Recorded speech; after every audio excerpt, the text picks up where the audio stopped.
putting their career first, and just, sacrificing the children, And so you look at that, and you go, there's like 8,500 abortions, and yet we're worried about, in the country we've had 8 deaths, like in the whole country. And why are people not in fear of abortion? Why is everybody, upset and outraged? That's crazy. It just blows my mind. And here we are. We're not even started in timeline yet, and woe unto them that get sucked in those days. I mean, seriously, we're not even in the 1260 yet. And the proclamation is, man, if you're pregnant and you're having a baby right now, you're in trouble. Yeah, it's pretty crazy. So, but from what we see over here, because I work for a company that is a news organisation, so WA Business News. So we report on how it's affecting business, and we're pretty balanced. But we've got our local paper that has, front page, killer virus, things like this, killer virus about, and we're just looking at it, and going, okay, where's the balanced approach to this, and how's it really affecting people? And people have, like, we're one of a big employer that just dumped a whole bunch of people, like 2,000 jobs in one day, and it just crashed the economy. And this is for us, we're looking at it like this is, and my boss is the guy that owns the business is actually a Christian. He's a Dutch Reformed church. I think that's like a Calvinistic sort of guy, but he's basically going like, what's happening is we're crashing the economy, and if the economy crashes, then what we need is, it's a global pandemic, global health system. We need a global government. We've been pushing now for a cashless society. They're going, don't use cash. Cash is a good way of spreading the virus. So everybody use your tap and go. Everyone use your FPOS machine, so you're not spreading the virus, right? So we're pushing out cash, and you look at it and go, this is Bible prophecy. One world government, because we need a global response to this, so that allows a one, and when the economy crashes, well, who's the only one that can bail us out? It's China, the ones that started the thing. You know what I mean? Somebody ate a bat, and now we're all, someone ate something that's unclean, and now we're all talking about how we wipe our bums and buy toilet paper, and like the whole world's gone crazy, It's been designed to take out the middle class. You can see it. I mean, I've been working under the table for 25 years. This month, yeah. I mean, people like me are hurting already. Those that live month to month, they're going to be on the streets, man, unless you collect money from the state or the government. But that's what they want. That's how they're going to get their. So we need to be wise as serpent and harmless as doves. The Father will guide us and direct us through this time. That's why we have Daniel 12. That's why we have these timelines, and that's why we're the camp going through. We've got special marching orders. Yahweh's going to take care of us. Yeah, I get it. Hey, this is Joshua. My dad's busy resting, so I'm just came on and I hit record. So you guys are good to go. Thank you, brother. Thank you, Joshua. Yeah, no problem. Thanks, Joshua. Appreciate it. Tim, am I correct with the calendar count on the chat? Very top. So there again, David. I wanted to make sure that I was correct with the calendar count that I posted at the very top of the chat. Yeah, you only see it if the people that have joined after you won't see it. So I can't see that if you want to post it again. It says today's the 13th day. We're on the first month. This is the 6th cycle. Today's the 6th cycle, Friday, and we're on the 8th day of the year count. Am I correct? Where's Vivian?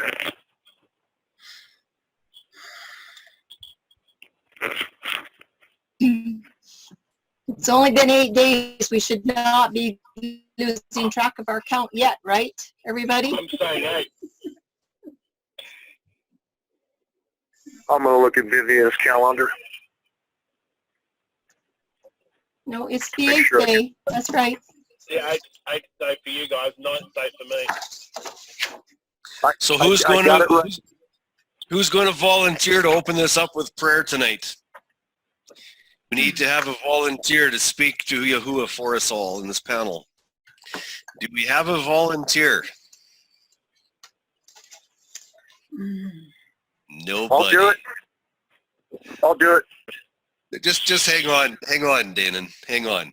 Yes, you can do it, Danon, and I appreciate you volunteering. But I'm going to chew on every one of you. This is an opportunity.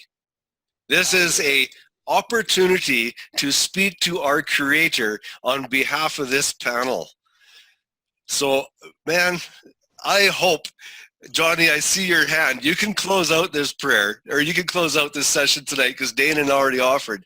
But this is an opportunity to speak on our behalf to the Creator. So, man, you should be jumping up and going, yeah, let me do it. Anyhow, Danon, will you please open this up in prayer? Sure I will. And Heavenly Father, thank you so much for this opportunity to be with the brethren. We are so precious in your sight.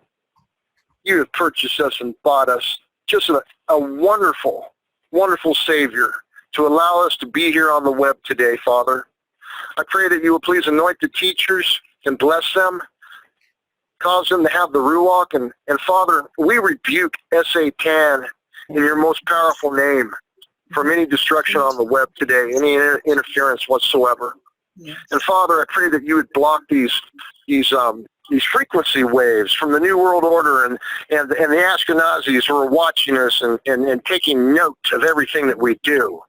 Father, continue to guide us and direct us and protect us. Thank you so much for the students that are here. And I pray for the newcomer, that their ears would be opened and that they would jump into the steak bowl and eat it. Thank you so much for the light that you've given us, Father. Thank you so much. Amen. Thank you very much, Danon. I appreciate that. And I also really appreciate that you ask for the newcomer. You speak on the behalf, because not tonight, but there's other nights that a newcomer will come on and he'll be hit, or he or she will be hit with a tsunami of information, because some of these lessons are pretty detailed. So I appreciate you asking the Father on the behalf of those that are new here tonight. And I wish a very good blessing on each and every one. I ask Yahuah that his blessings carry you through this controversial time. And I tell you, I'm so thankful that he has us under his wing. Eric Berry, I just see you come on. Good to see you there, brother. Very good. Okay, Charlene, you want to get started now? Or? Yeah, I guess that we can. Do we have any newcomers before I get started? I'm just wondering. No, because I haven't been paying attention. Because last week, everyone, we had 14 new people between Friday and Sabbath. That was, I think, the most we've ever had. So, it's nice to see. I have some helpers here tonight. Tim and I have helpers. We can probably give that information when we do the PowerPoint, right, Tim? So yes. For all my helpers, you know where you belong, and you know what slides you have. And so I just like you to be ready when you see that your slide is coming up. Just to be ready to have your mic open. I know my transmission is sometimes a little bit slow, so you just kind of have to bear with that. But I asked about 18 people to help tonight, because this is not a Tim and Charlene presentation. This journey is involving a whole bunch of you. I couldn't get everybody on the list. There just was not enough time, but we're just going to have a lot of fun tonight. So I guess I'm running the show. Is that right, Tim? You got her. You're the boss lady. I guess it's me. I'm the bossy lady. I didn't say that. No, you did it.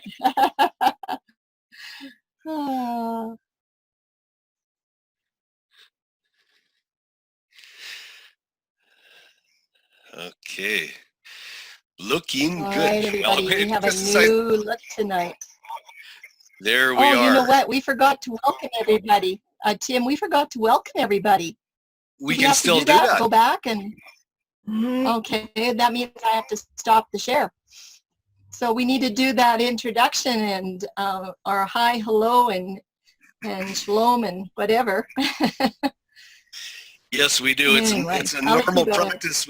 It's a normal practice that I forgot to do here. We normally wish everybody well in the name of Yahushua HaMashiach, and that's how we recognize our Creator, the one who has led us here, the one who has given us this information, the one that has provided so much for Charlene and I to be able to get this message out, has provided incredibly quality people that have helped Charlene and I out so much. And part of this tonight is a tribute to these people.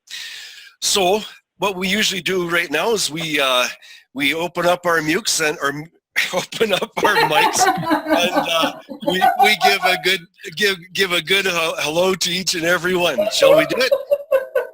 Open your mics and say shalom, everyone. Hallelujah. Hello. Yes. It's good to see the happiness on the panel tonight. Yeah.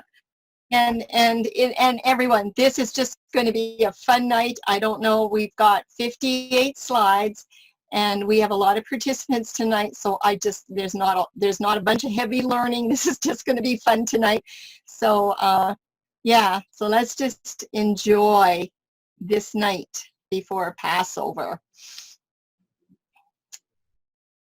To get this going here. Things are always slow. Okay, we have a new look tonight, and we're going to let Tim start us out. He knows, and we will be working together tonight on this PowerPoint. He'll be doing slides, and we're just going to figure it out as we go along. So Tim, I'm handing it over to you. This is our first slide. Okay, the first person we need to mention here, well, I'm not going to mention her by name. I will later on. But we have been provided this by a very special lady who has a talent with the computer, something I don't have much of. So we really appreciate this new look for us. I want you to look at this. It's Yah's Covenant Calendar. And we have a very special letter, not dead center, but just offset from dead center. It is the 0. I want you to zero in on this O. What do you see? Look at this. And I'm going to ask you, if you were sitting inside of a cockpit of an airplane, and this is what you saw out your window, does it look like there's a runway heading into the distance, a long ways off? What do you see at the end of this runway? Is that a light? Light. Why light? At the end of this runway, at the end of the way as in Yahuah's worship cycles, at the end of this way, there is light. What is this light? It is dawn. Okay, on your left, you will see the kind of a red triangular there. That's the morning twilight. That is Boker. And on the right is a, oh no, I'm not good with colors, so let's say it's a maroon maybe. And that is your evening twilight. That is Erev. So what is it? What are those two white things that are hanging down from the twilights? To me, they look like keys, old-fashioned keys. Why are they old? Why are they old? Is that the keys to understanding that have been removed? Could that possibly be the Tekufa that provides a path to the future, to the light of dawn, to Yahushua? Is this the runway that we're on? Has Yahuah provided us the path for eternity? There's a lot to be said about this 0. And I want to thank my sweetheart, Jeanette, for bringing this to my attention, because she's got the imagination, and she looked at that and she goes, that's a runway. And we got to thinking, throwing ideas back and forth, and so it is. This is Yahuah's narrow path to the light. Straight and narrow path, yeah. So I hope you guys like this this slide. I love it. Just in case you couldn't tell. Okay, let's go. Let's go, Charlene. Thank you so much, Tim. And when he talked to me about that this morning, he said, just take a look at that and see what you see. And nothing came to mind. I was still half asleep. And then all of a sudden I saw it. It's like, yeah, it looks like I'm looking out the window, the front window of the airplane. But anyway, tonight, this is the journey of Covenant Calendar. I just want to let you know that this has been going on since February 2010. And there's no way I could put in all of the details, so we're just going to hit the high points, and I hope that it's fun for you. And basically what we learned over these years, that this study, along with the priesthood, is a restoration of end-time truth from Torah. And it's not just a restoration of calendar, but calendar is able to restore other truths as well. It's just remarkable, and you've seen some of that happen. And of course, it is by Tim and myself. And this is up to and including today, right to the end of March 2020. So we're just going to get started on this, and we'll be taking turns. And so sit back and enjoy. This journey is dedicated to Yahushua HaMashiach. He is our light at the end of the runway. He is our eternity. He is our etzem. Our first fruit. He is the one that provided us with salvation on the feast day, the first day after the seventh-day Sabbath, after the cross. That is our example. So this is dedicated to him. It is also in memory of our parents and our loved ones. And I know further on in this little presentation, you're going to see a very special thought about Charlene's mother. Well, I'm not going to say anything right now. We'll comment when I get to it. Pretty incredible. She had absolutely loving parents. We remember them. And also my parents. We remember our parents very, very much. Without them, we would not be here. We also need to give special recognition to our spouses. I'm going to start with Richard first, because Richard has given a lot. He is behind the scenes. You don't see him. Rarely you talk to him because he likes to be quiet, but when he talks, look out. He carries a big stick. He means business. He's become a good friend of mine, and he has sacrificed a lot for this. He's given up so much time with Charlene for when she's given her time to me for these studies, and also to Yahushua. And then the best one of my half here, the bride, Jeanette. Jeanette has provided for me so much time and ability, you know, like just doing simple things like cooking a supper so that I can work on a study, getting up in the morning, cooking my breakfast so I can work in the study. You know, just the little things around the house that seem little are huge, monumental. So the sacrifice of our spouses has been incredible. And you know, it's sad that we don't recognize it enough. So I would just want to stress that right now. Please, when you see Charlene and Tim, think Charlene and Richard and Tim and Jeanette, please. Go ahead, Charlene. Thank you so much. Yeah, thank you so much. And really, Tim's parents, we knew them very well. Just angels as far as I was concerned, but they did not live long enough to see what was happening with this calendar study. They passed away before we got started in 2010, but my mom was alive, and she knew what was happening, and my father is going to be 99 in August, and he knows what's happening too. So when I tell him, Dad, I'm busy, he knows, oh, I better let you go. But anyway, yeah, our parents mean a lot to us. But we just want to get acquainted with you a little bit, because some of you don't know who we are. And I think it's important to know who these instructors are that you've been hobnobbing with for so long. So anyway, the questions are, who are we? Who are Tim and Charlene? Where do we live? What is our background? And how did this journey towards Covenant Calendar even happen, except by divine miracles of Yahuah like that? And there's so many miracles in this journey, and I couldn't even get them all down. but there's so much going on. So we're just going to start off. Tim's going to help me out with the next part. We are Tim Asselford and Charlene Forch.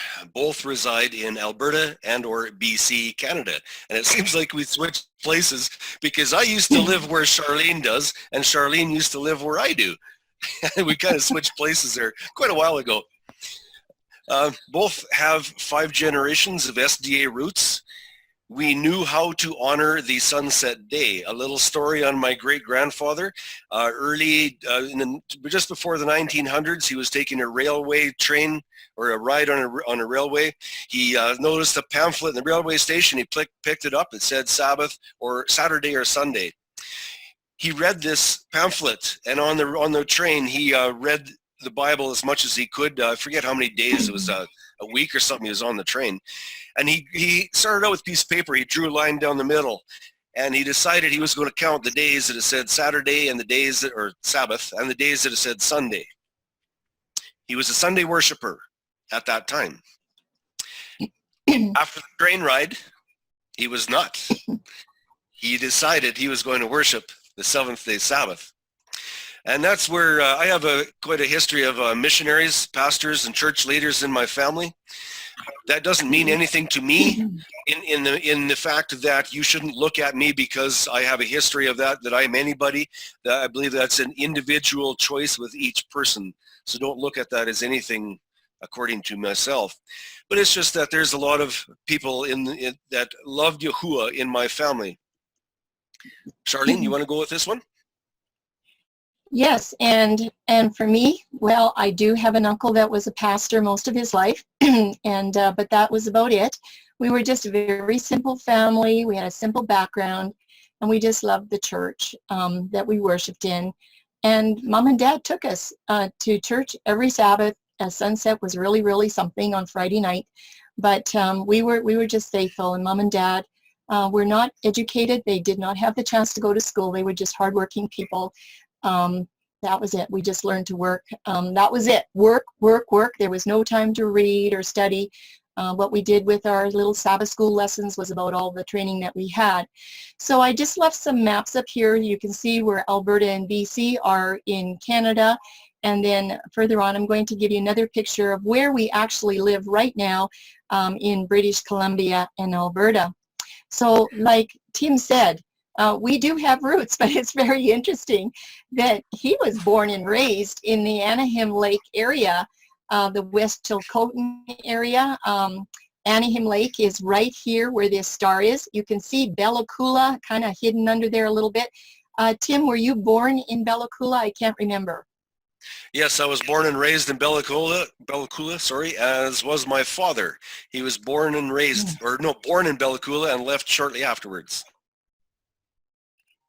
Oh, okay. So I'm learning stuff too. But anyway, Bella Coola is in the valley, 5,000-foot mountains on the north and the south. And Anaheim Lake is at the top on the plateau. And so that's where we're living, and that's where Tim's parents retired, and that's where we met them. And of course, I was born and raised in Calgary and have been living out here in British Columbia since 1985, but in this area since January 1, 2000 is when I came out. And it's just really interesting that, you know, Tim has landed up in the Calgary area where it was my stomping grounds, although he has moved just a little bit north of Calgary, you know, half an hour or so, but in that area. So 17-hour drive through the mountains if you want to go visit and spend a weekend. But anyway, that's just kind of where we live and what's happening. So we just realized that Yahuah has a very unique plan. He knows what he's doing when it comes to calendar studies.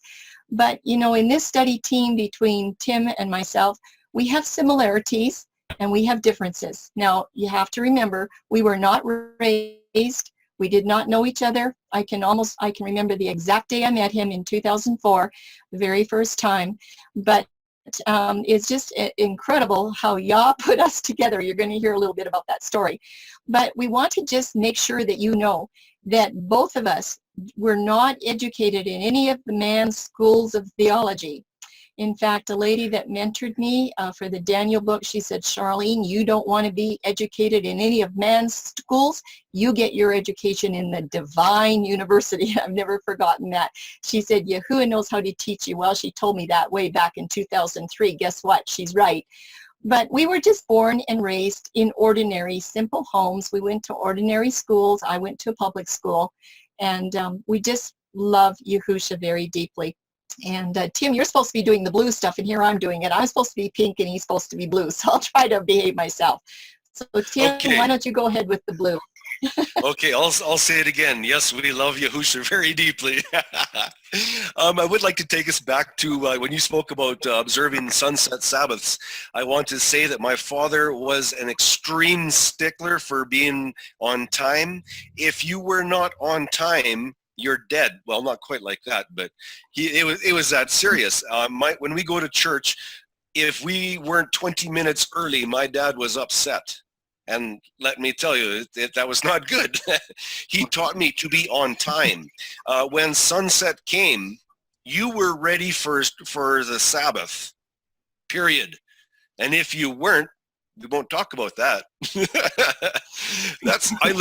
I learned the punctuality from him. I learned the importance of sunset to sunset Sabbaths. So what I teach and share today about the dawn to dawn Sabbath is an absolute opposite of what I was taught as a child. Absolute opposite. What an opportunity. I would just love to have an opportunity to share that with my mom and dad today, but that will have to wait. More on that later. We enjoy scripture studies and staying true to new truths.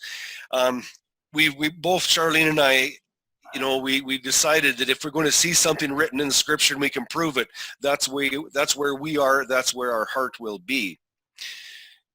Go ahead, number 5 there, Charlene. Yes, and my parents did know that I was working on calendar studies, and my mom was a dawn day keeper for a year before she passed away, a little over a year, and my father understands the dawn day. So I had the privilege and the pure joy of seeing my parents go through this struggle after over 90 years of keeping sunset. For them to switch, that was a really big thing. It's sometimes hard for our elders. But Tim and I, we enjoy taking on a challenge, and we're okay with change. Sometimes it comes hard, but we're okay with that. And our only desire is that everything has to be proved from only the scripture. We are not going to go to another teacher ever again.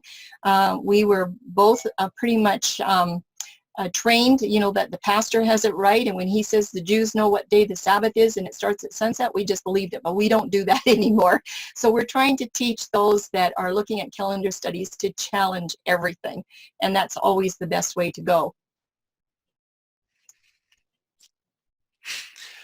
Yes, I noticed that one down there about coloring.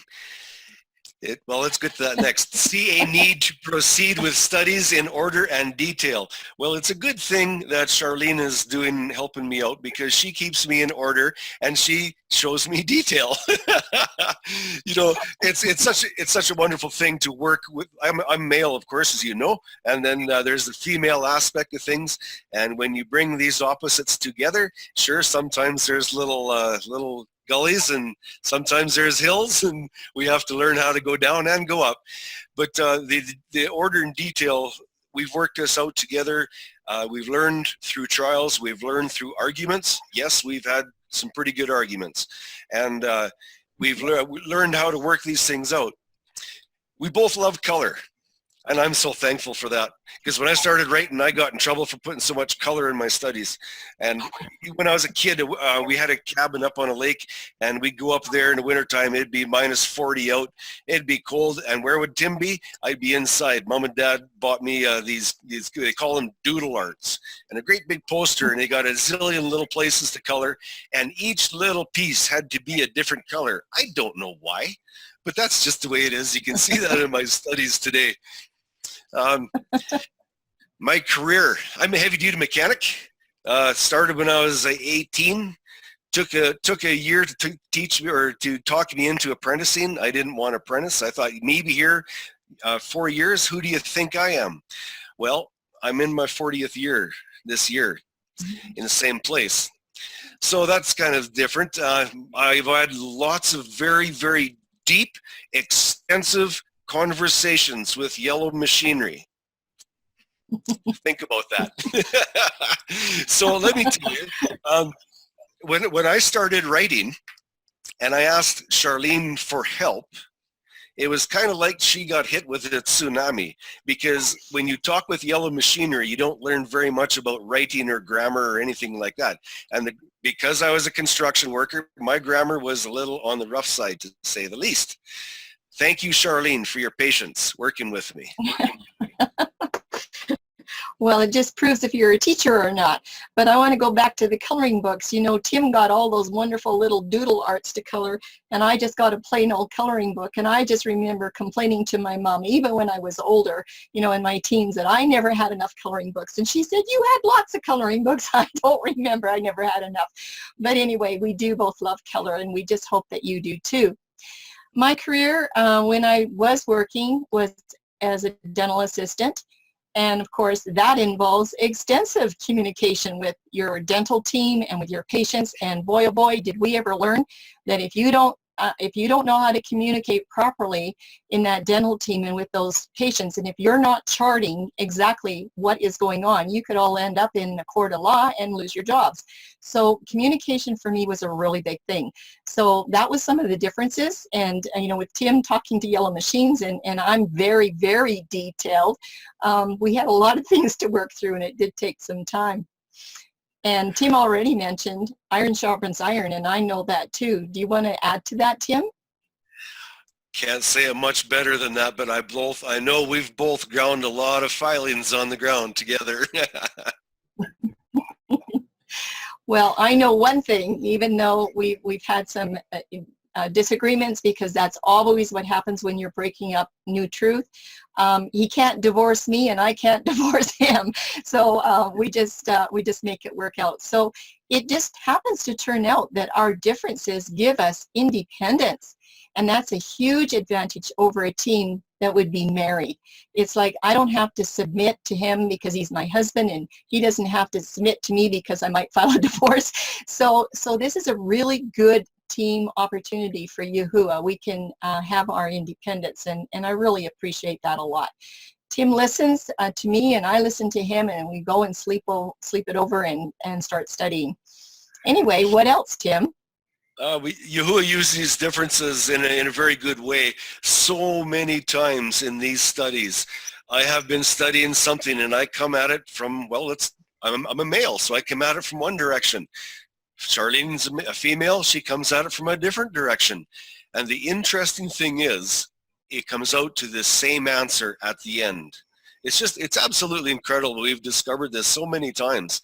So it's made me appreciate more the female aspect of things. I also want to mention that in my mother, because my mother led out in church quite a bit. She led out a lot, actually. So I really, really appreciated my mother, and I appreciate the female input into these things. Plus, as you just witnessed earlier on that first slide, I have great female input from my bride, and I'm very thankful for it. Absolutely. And the other thing too is we do answer a lot of emails for people that have questions. Oftentimes the email will come to both of us, and how many times I'll answer it, I usually get to it first because Tim is working, and we always share the emails back and forth. And I always say, you know, Tim might have something else that you would like to see. And lo and behold, when he sends his email out, it's totally different than mine. But we both had the same answer, so it's a double whammy. But anyway, it's just a lot of fun. So Tim, this is your slide, and we want to hear from you. What happened before the beginning of Covenant Calendar? Could you just tell us some of the things that happened before 2010? Okay, I was raised in a very narrow valley called Bella Coola. Raised as a young child, did lots of hiking as a young kid. My parents bought a cabin at Anaheim Lake. It's a mountain cabin, mountain lake. It's not one of these big fancy lakes, but spent many hours in canoe, caught lots of rainbow trout. One of my favorite memories is my dad. First off, I'd get up at probably 4 in the morning, just like I do today.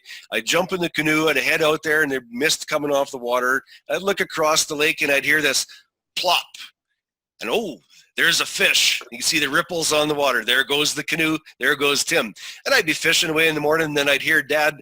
He had this old army bugle, which I still have today, and he'd blow the taps on the bugle. Oh, turn the canoe around. Time for breakfast. That's my memory as a child.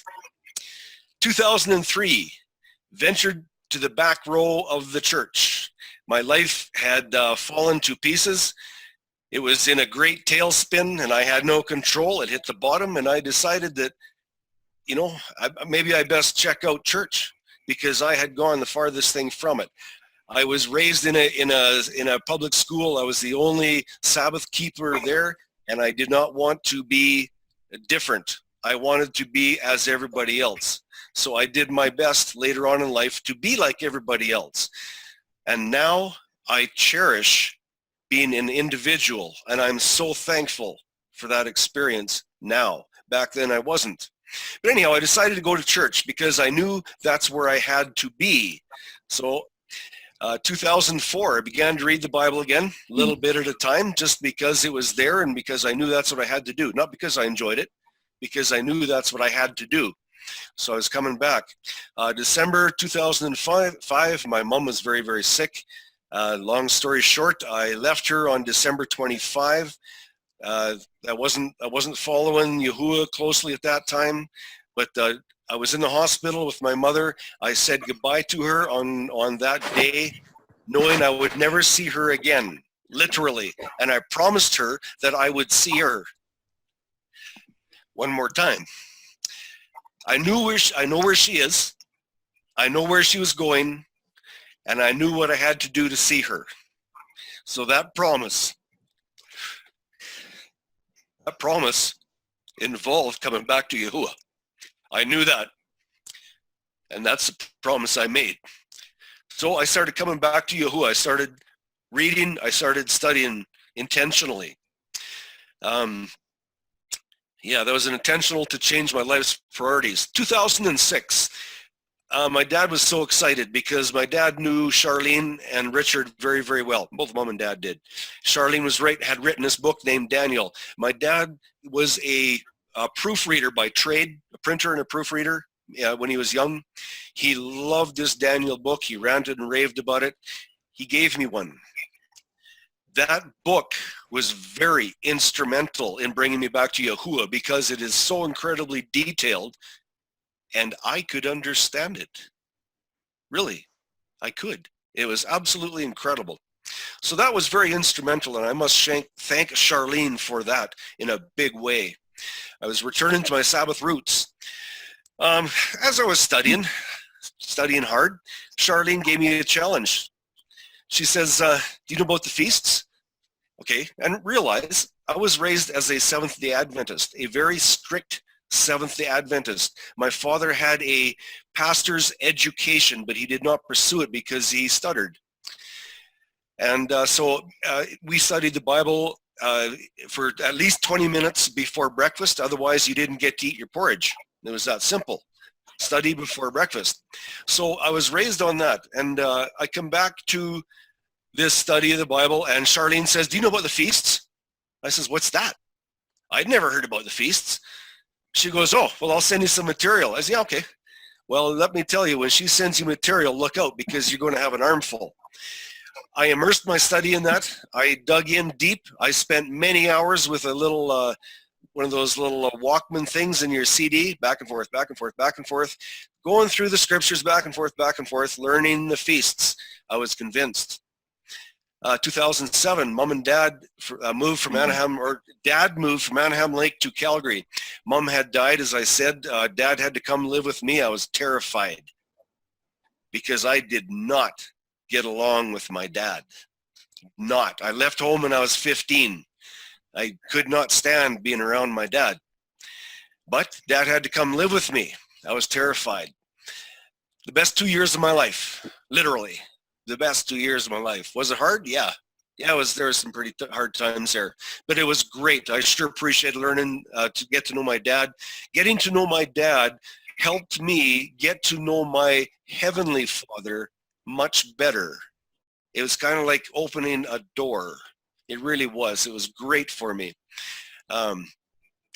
I used to try and share the feasts with my friends, because I was convicted of them. I read a lot about Ellen White. That's the person that the SDA organization is so strong on. So being raised that way, she was my one I looked to for education.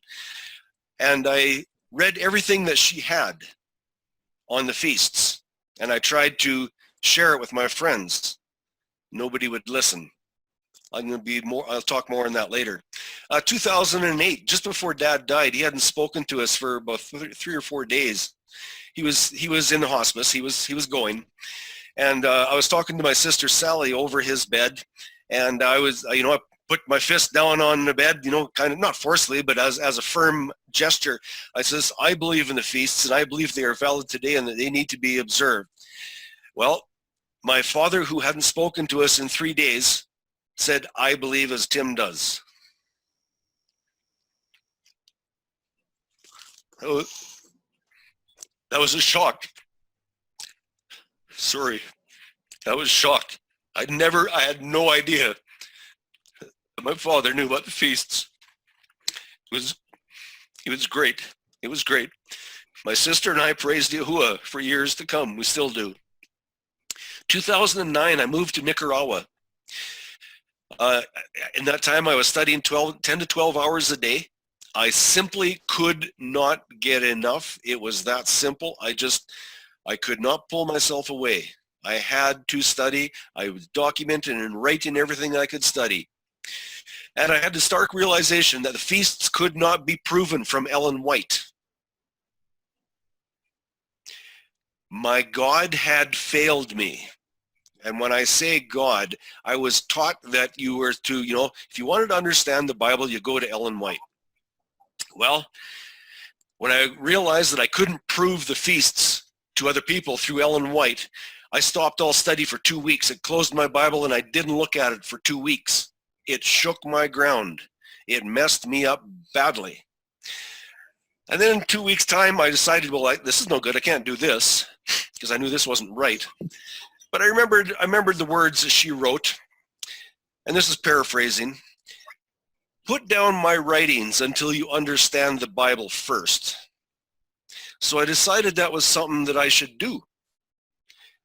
I should try that. And at that time, I vowed to myself it was the scriptures and nothing but the scriptures. That's where I started out. What I have learned from that decision is just incredible. If I had been looking on different sources than the scriptures, I would still be like a fish on the beach. I would be flopping around gasping for air as in truth. I would not have found it. So I am very, very, very solid. The scriptures have everything that we need to know. Yahuah says he has not spoken in vain. He has not told us to do things in vain. Of course, my message that I preach is about the calendar. Yahuah would not have given us feasts if he didn't give us a calendar. He would not tell us to go sit in a corner and then put us in a round room. So everything that we have, everything that we need to know about is written in the scriptures, if only we would study and put in the time. The only bird that gets the worm is the one that's on the ground. The ones that are up in the tree, flitting around the tree, do not get the worm. Do you want the worm, or do you want to speak about the worm? That's the decision we got right now. 2010, I returned from Nicaragua, come back to Canada, always studying continually until we're going to find out about that. That's right, Tim, until. And I'm just going to make a little note here that even though I was raised in the Adventist church, Ellen White was not a focal point in my home. We did not have time to read very much. We were always working. So for me, I didn't have this challenge that everything had to be proved out of her books. So it was just as simple for me, just for scripture only. But, there's a beginning for me too. And I think it would be fun for you to hear both sides of this story. And of course, I was raised to believe that the feasts and festivals were nailed to the cross. And absolutely, Friday sunset was very important. It was drilled into our heads. It just, Mom and Dad took us to evangelistic meetings in Calgary, great big evangelistic meetings every spring and every fall. They usually had 30 meetings or something like that, and that's where I learned that. I don't know that Tim actually had those opportunities in Bella Coola. But January 1, 2000 was where my life completely changed. That was the first day that I came out to live in Anaheim Lake. Richard and I had just been married a month or so before, and this was the first day of my new life. I did not know it was going to have a lot of bitter and a lot of sweet. We had a lot of time to read and study the Bible. I lost my son. It's hard for me too. At the age of 20 in August of that year, we'd only been married 7 months, and I'm here to tell you tonight, just very short nugget, that honest to goodness, if my son was alive today, you would not have a covenant calendar from me anyway. My whole life was revolved around him. He was in the U.S. Navy down at Great Lakes around the Chicago area. He was off base when he was killed in a motorcycle accident. That was hard, and it's hard to lose your mom and your dad, but it's hard to lose a child at that age. And the first thing that Richard and I did after we heard 2 days later, we didn't find out for 2 days, is that we cried, and I said, you know what? Job said, the Lord gives and the Lord takes away. Blessed be the name of the Lord. That's exactly what I said. I said, Richard, I know this happened for a reason. Paul was tucked away for something. I don't know what it was, but I prayed and I said, Father, you know the reason why Paul had to be laid to rest at such a young age. I just want to know what that reason is. Well, over the course of the next 16, 17, 18 months, he told me many, many reasons. I dedicated the Daniel book to Paul because that's what happened. Daniel was birthed because Paul was laid to rest. That's another story. But I felt that Paul's life was given up so that many others could have the kingdom. And I'm seeing that happen around me. I'm just so thankful. When Paul wakes up on that resurrection morning, is he ever going to be surprised? And I just can't wait to tell him what happened. But anyway, you have to be trusting. You have to press forward anyway, right? It says, occupy till I come. Well, in 2001 to 2003, I was learning a lot of new wonderful truths about Daniel and Revelation prophecy. It was always when, as a child, I can remember being 6 and 7 years old, those beasts in Daniel 7, I just wanted to know what they were and what they meant. And prophecy always had something special for me. And I just enjoyed that. And so that was kind of a leading up to writing a book that would be fun for everybody. But I was also looking for the feasts and festivals. Something started to egg at me. You better check out those feasts and festivals. Well, it turned out that we went down to Vancouver for Richard to visit his grandmother's grave. And his uncle, Bernie, took us over there to the cemetery. That was the first time I had met Uncle Bernie, and he had been estranged from Richard for about 35 years because of the distance. And I was very, very interested because when we came back, he said, you know what, when I die, just cremate me and just go throw my ashes on the dump heap because, on resurrection morning, I'm going to raise anyway. I don't have to be in a special place like this.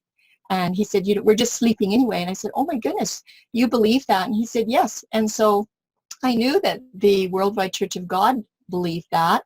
And so I asked him, I said, are you Worldwide Church of God? And he said, yes, I am, since 1969. I said, oh, do you know anything about the feasts and festivals? Well, he sure did, So he said he would send me material. Well, he sent me material, but it didn't really get too far with that. I guess I wasn't in the right mind space.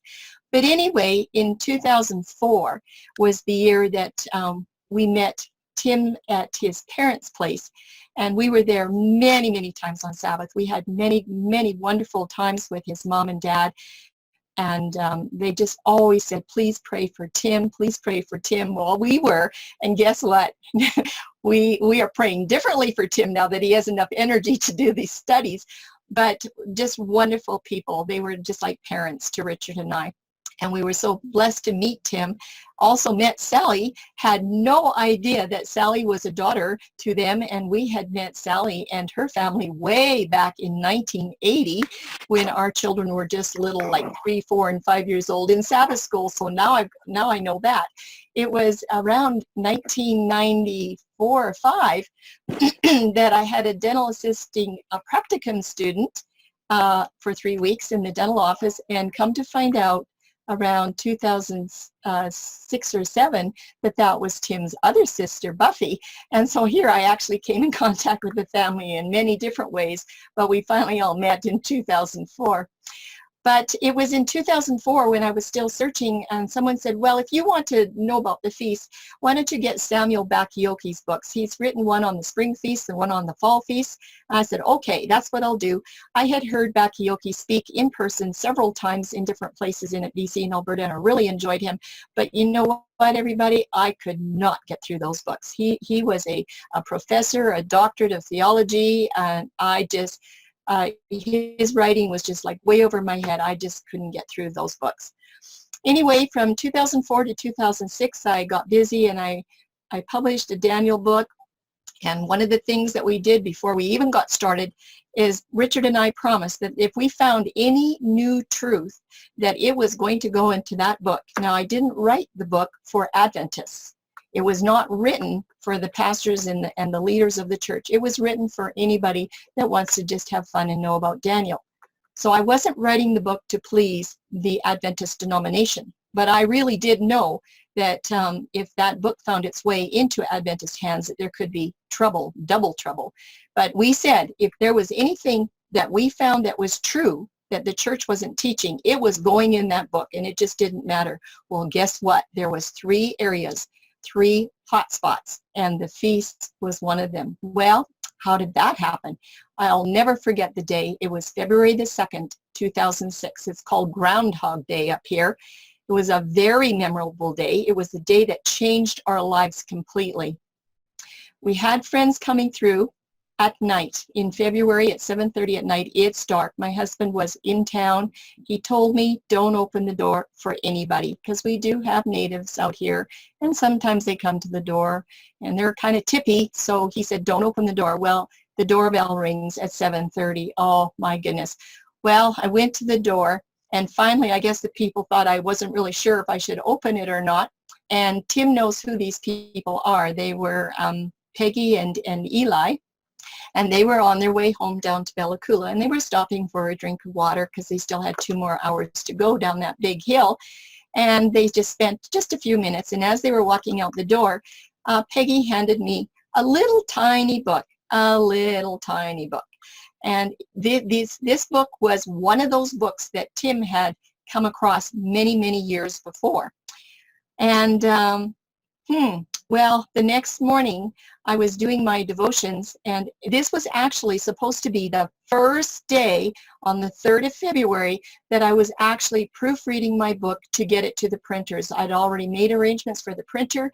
They were making time for the press, and so I needed to get the proofreading done and get stuff done before the end of June so that my book could go on the press. And they saved 40 hours, so if you back out, it's kind of an expensive deal for them. So I'm at my devotions on February the 3rd, and reading my Bible through. At that point in time, I'm about in Leviticus, and I had been reading my Bible through every year since January 1, 2000, and it nearly killed me, but I was going to do it. And so I'm actually on my 6th or 7th time through. When Yahuah said to me, Charlene, you need to read that book. I should tell you the title of it. Tim, maybe you can help me out. The Sunday and the International Sunday Law or something. It was something about like that. A little tiny book. Do you remember? The National Sunday Law by John Markison. No. Mine was by Melody and Richard Drake. But I think you got that book too. But anyway, it was God's tiny. Holidays. Well, I got that one later. but anyway, it's tiny. It was tiny. You could read it in probably an hour and a half or two. And Yah said to me, Charlene, you really need to pick up that book and read it. And I say, no, I'm not going to do anything on Sunday law. That comes in Revelation 13. I'm a long ways from that, because I planned to do Revelation after I got Daniel published. And I would figure that, no. And he argued with me, and I argued with him. And then he said to me, as clear as could be, Charlene, you sure are stubborn. I went, yeah. And Tim can testify, and so can my husband. And then he said, you know what? You could just read a few pages, like maybe 10 or 12. Like, the book is little, and the print was big. I mean, it was big. It was like a first grade reader. And I went, okay, I will read 10 or 12 pages. Well, guess what? I read the whole book. And when Richard came home from work that day, we had a talk. That was the book that changed our lives, because it talked about feasts and festivals. There was only scripture in it. I just went, wow. I had material from Church of God that Uncle Bernie sent. It just didn't really resonate with me. And Bakioki's books, I couldn't get through them. But this was something. So I ended up doing some very serious study. I called up Peggy and I said, where did you get that book? And so she told me, and then she said, oh, did you like it? And I said, well, I really need to be looking at that. And they were following the Daniel progress as well. They were waiting for the Daniel books. And they, of course, knew Tim's parents too. They all know each other. And I said, yes. I said, I really do need to know about this. So they came by not too much later, a week or two or three, and gave me God's Holidays. Now, that one had even more in it. So we went through that, and then we had a decision to make. Now, remember, this is February, March. Okay, this is February, March. We ended up having Passover that year, and I think I'm going to talk about that a little bit later on. But it was in August of 2006 when Tim's father, Marvin Asselford, he was just waiting for my book to come out. He just couldn't wait. Orlo Asselford, mom had passed away, and so I was on book tour, but I sent an autographed copy home to Anaheim Lake so that Richard could give it to Marvin. And that happened to be the day, I think, when the book arrived at the post office. A total miracle. The book arrived at the post office. I had sent 3 of them, and one was for Marvin. And I don't know if, Tim, if you got that one or got a different one, but anyway, from that springboard is where Tim ended up coming back to Yahuah. Wow, what a day. Just could not believe my ears. I wasn't home for about 3 months, and it wasn't long after that that we had heard that Tim had returned to his roots, the roots of his faith, especially Sabbath keeping, and now he's looking at this feast information, and like he said, I did send him a lot of information. Well, I was away, busy 2007 to 2008 with Daniel marketing. It's a really big job. It was a lot of work. And then in 2009 to 2010, in those years, I tried 3 times to work on the Revelation book. Everybody was calling me. They wanted it. And you know what? Every single time I got started for 3 or 4 or 5 weeks, and I just got stopped. Y'all just stopped me every single time. And it's like, what's going on? I tried 3 times, and it just like, well, I know the reason now, and I'm not sure if I'm going to say it later on, so I'm going to say it right now so that you know. The reason that I could not do a Revelation book is because I did not understand the feasts and festivals. I didn't have a clue about the Melchizedek priesthood. I didn't know anything about that, and I didn't know a thing about calendar. And now I know today that if you are going to do any work in the book of Revelation, you better have those 3 things under your belt. Why? Because it's all about the priesthood. It's all about following him. It's about his worship statutes on his calendar. And there's a lot of calendar language in the book of Revelation. So you know what? I just know if y'all would have let me go ahead with it, it would have been a total disaster. And it would not have served his purposes. February 2010 was about the middle of the month. That was another day that changed our lives. It was an absolute miracle day when we received some DVDs, and one of those DVDs was on the dawn day start. Dawn, not sunset. That was really something. Anyway, it was a set of Lunar Sabbath DVDs, about 5 of them, and we looked at them. We said, no, that just can't be right. We're learning about the feast, remember, at this time. But that one DVD was not the same as the rest.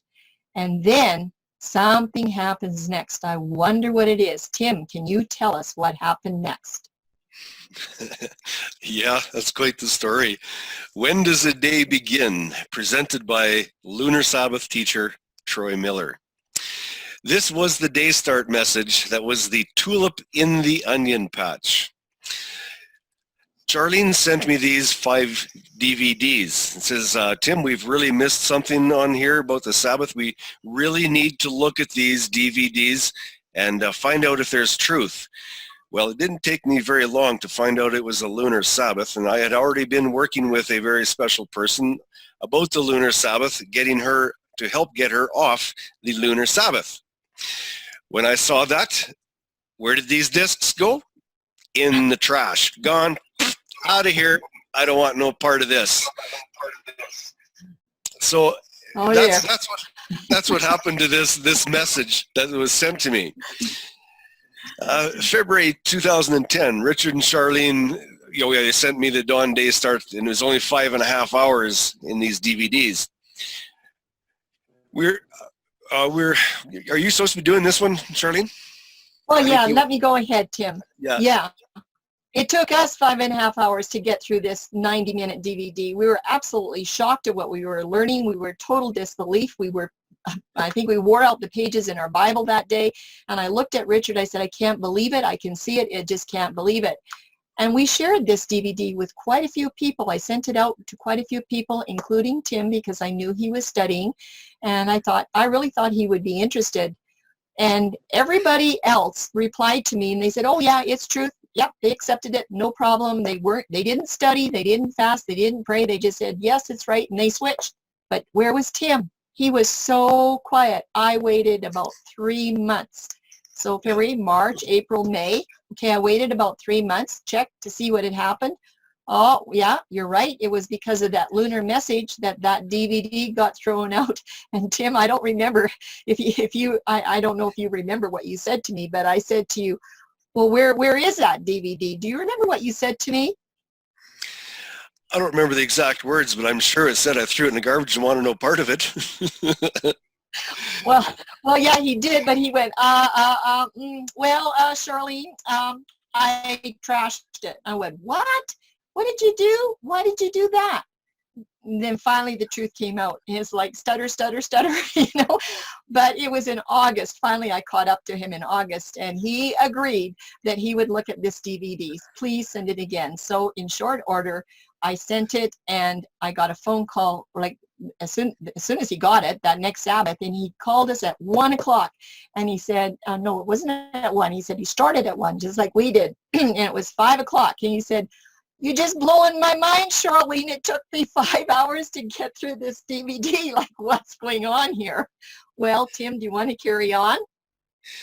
I was convicted immediately. I only saw 6 or 5. It was the 5 examples that were on the DVD of the dawn start of the day. They were extremely in a skeleton-like form. There was no definitions. There was no numbers, the Hebrew words, just very, very, very basic. But I knew what I had read, and I knew what I was taught. I was taught sunset to sunset, and I knew that was true. But yet the Bible said dawn to dawn. I knew what I read. And I was convicted immediately that very afternoon. I don't understand why. Maybe because I had already made a commitment to come back to Yahuah, and that was just my next step, is automatic. If it's written in the scriptures, that's where I am going to be. It's that simple. And I made that commitment. And I also told Yahuah that if this is truth, then I'm going to write about it, because I was very, very, very upset that I had been deceived once again. So I made a point to dig out every possible example there is in the scriptures of the dawn start of the day. That is where the beginning of all these studies came from. I set out to speak to every person that would listen about the dawn start of the day. And the lesson here is don't reject a Torah truth because an entangled cloak of deception, the lunar message, surrounds the message.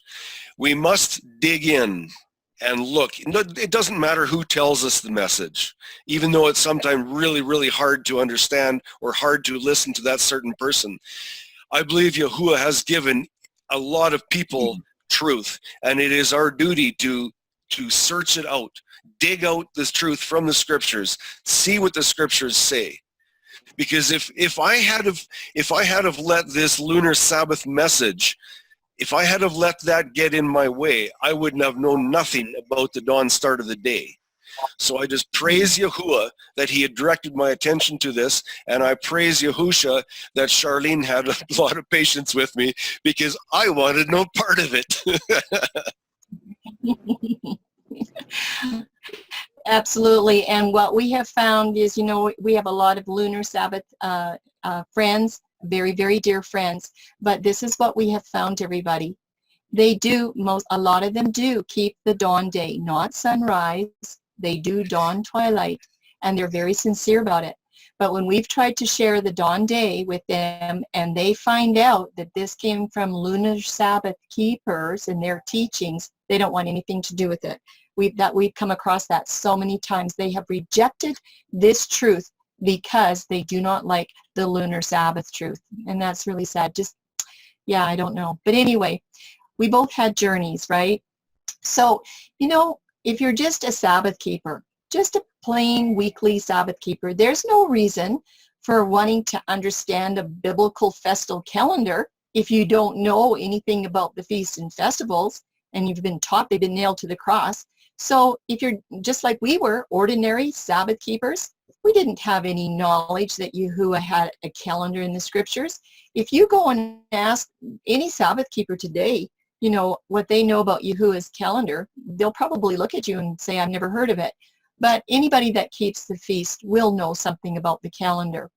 So it was in Passover 2006. We had just learned about the feasts and festivals, and of course it was according to the sliver moon that came after the equinox. Okay, that's the way that we learned it, and that was kind of the most popular way back then. And we traveled down to Bella Coola to keep the feast with that little group. There was about 8 of them. And we were busy. We were keeping Passover in the evening. It was after sunset. It was in that twilight time. And we never questioned calendar one little bit.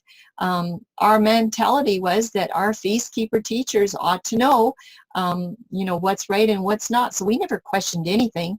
But when we were having Passover that night, the man that was leading out, he said, you all know that this is after sunset. And so we're into the first feast of unleavened bread, which would be the 15th of Aviv. And I remember thinking something's not right. I thought we were doing Passover, not unleavened bread. That was my clue right there, that there was something wrong. But I just went, I don't know. Our teachers must know. But anyway, between the years 2007 to 2010, we did join larger feast camps in Oregon and BC. We wanted to enhance our learning experience, and we did learn a lot. We had some very, very good teachers. Some of you here on this panel tonight know who those teachers are. But we sure found out really quick that there was a really huge, hot controversy about calendar. We found out that there was different calendars, and it was like, oh my, you don't talk about this unless you know what's going on. Well, of course, we hadn't studied calendar. I hadn't. Tim hadn't either. We just believed what we had put in front of us, and that was it. Well, that's what we were taught, right? You just believe your teachers and you don't question. So that was kind of my journey with feasts and festivals. What about you, Tim? Well, I looked at the moon. I remember being out there searching for that sliver, and I didn't find it this evening. This was when it was supposed to be, so we got to search for it tomorrow evening. Well, yeah, I was there. I did that. My first feast when I was first convicted was Atonement. I realized, okay, I've got to keep Day of Atonement. I didn't have the slightest idea what I was supposed to do, so I packed a great big lunch. I went driving up into the mountains, and I put a chair down in the middle of this nice crystal clear creek, and I sat in the middle of the creek, soaking my feet, munching out on food and reading my Bible. But you know what? I think I was probably more blessed from that than many other ones that I've been to, because Yahuah recognized I was putting my foot forward.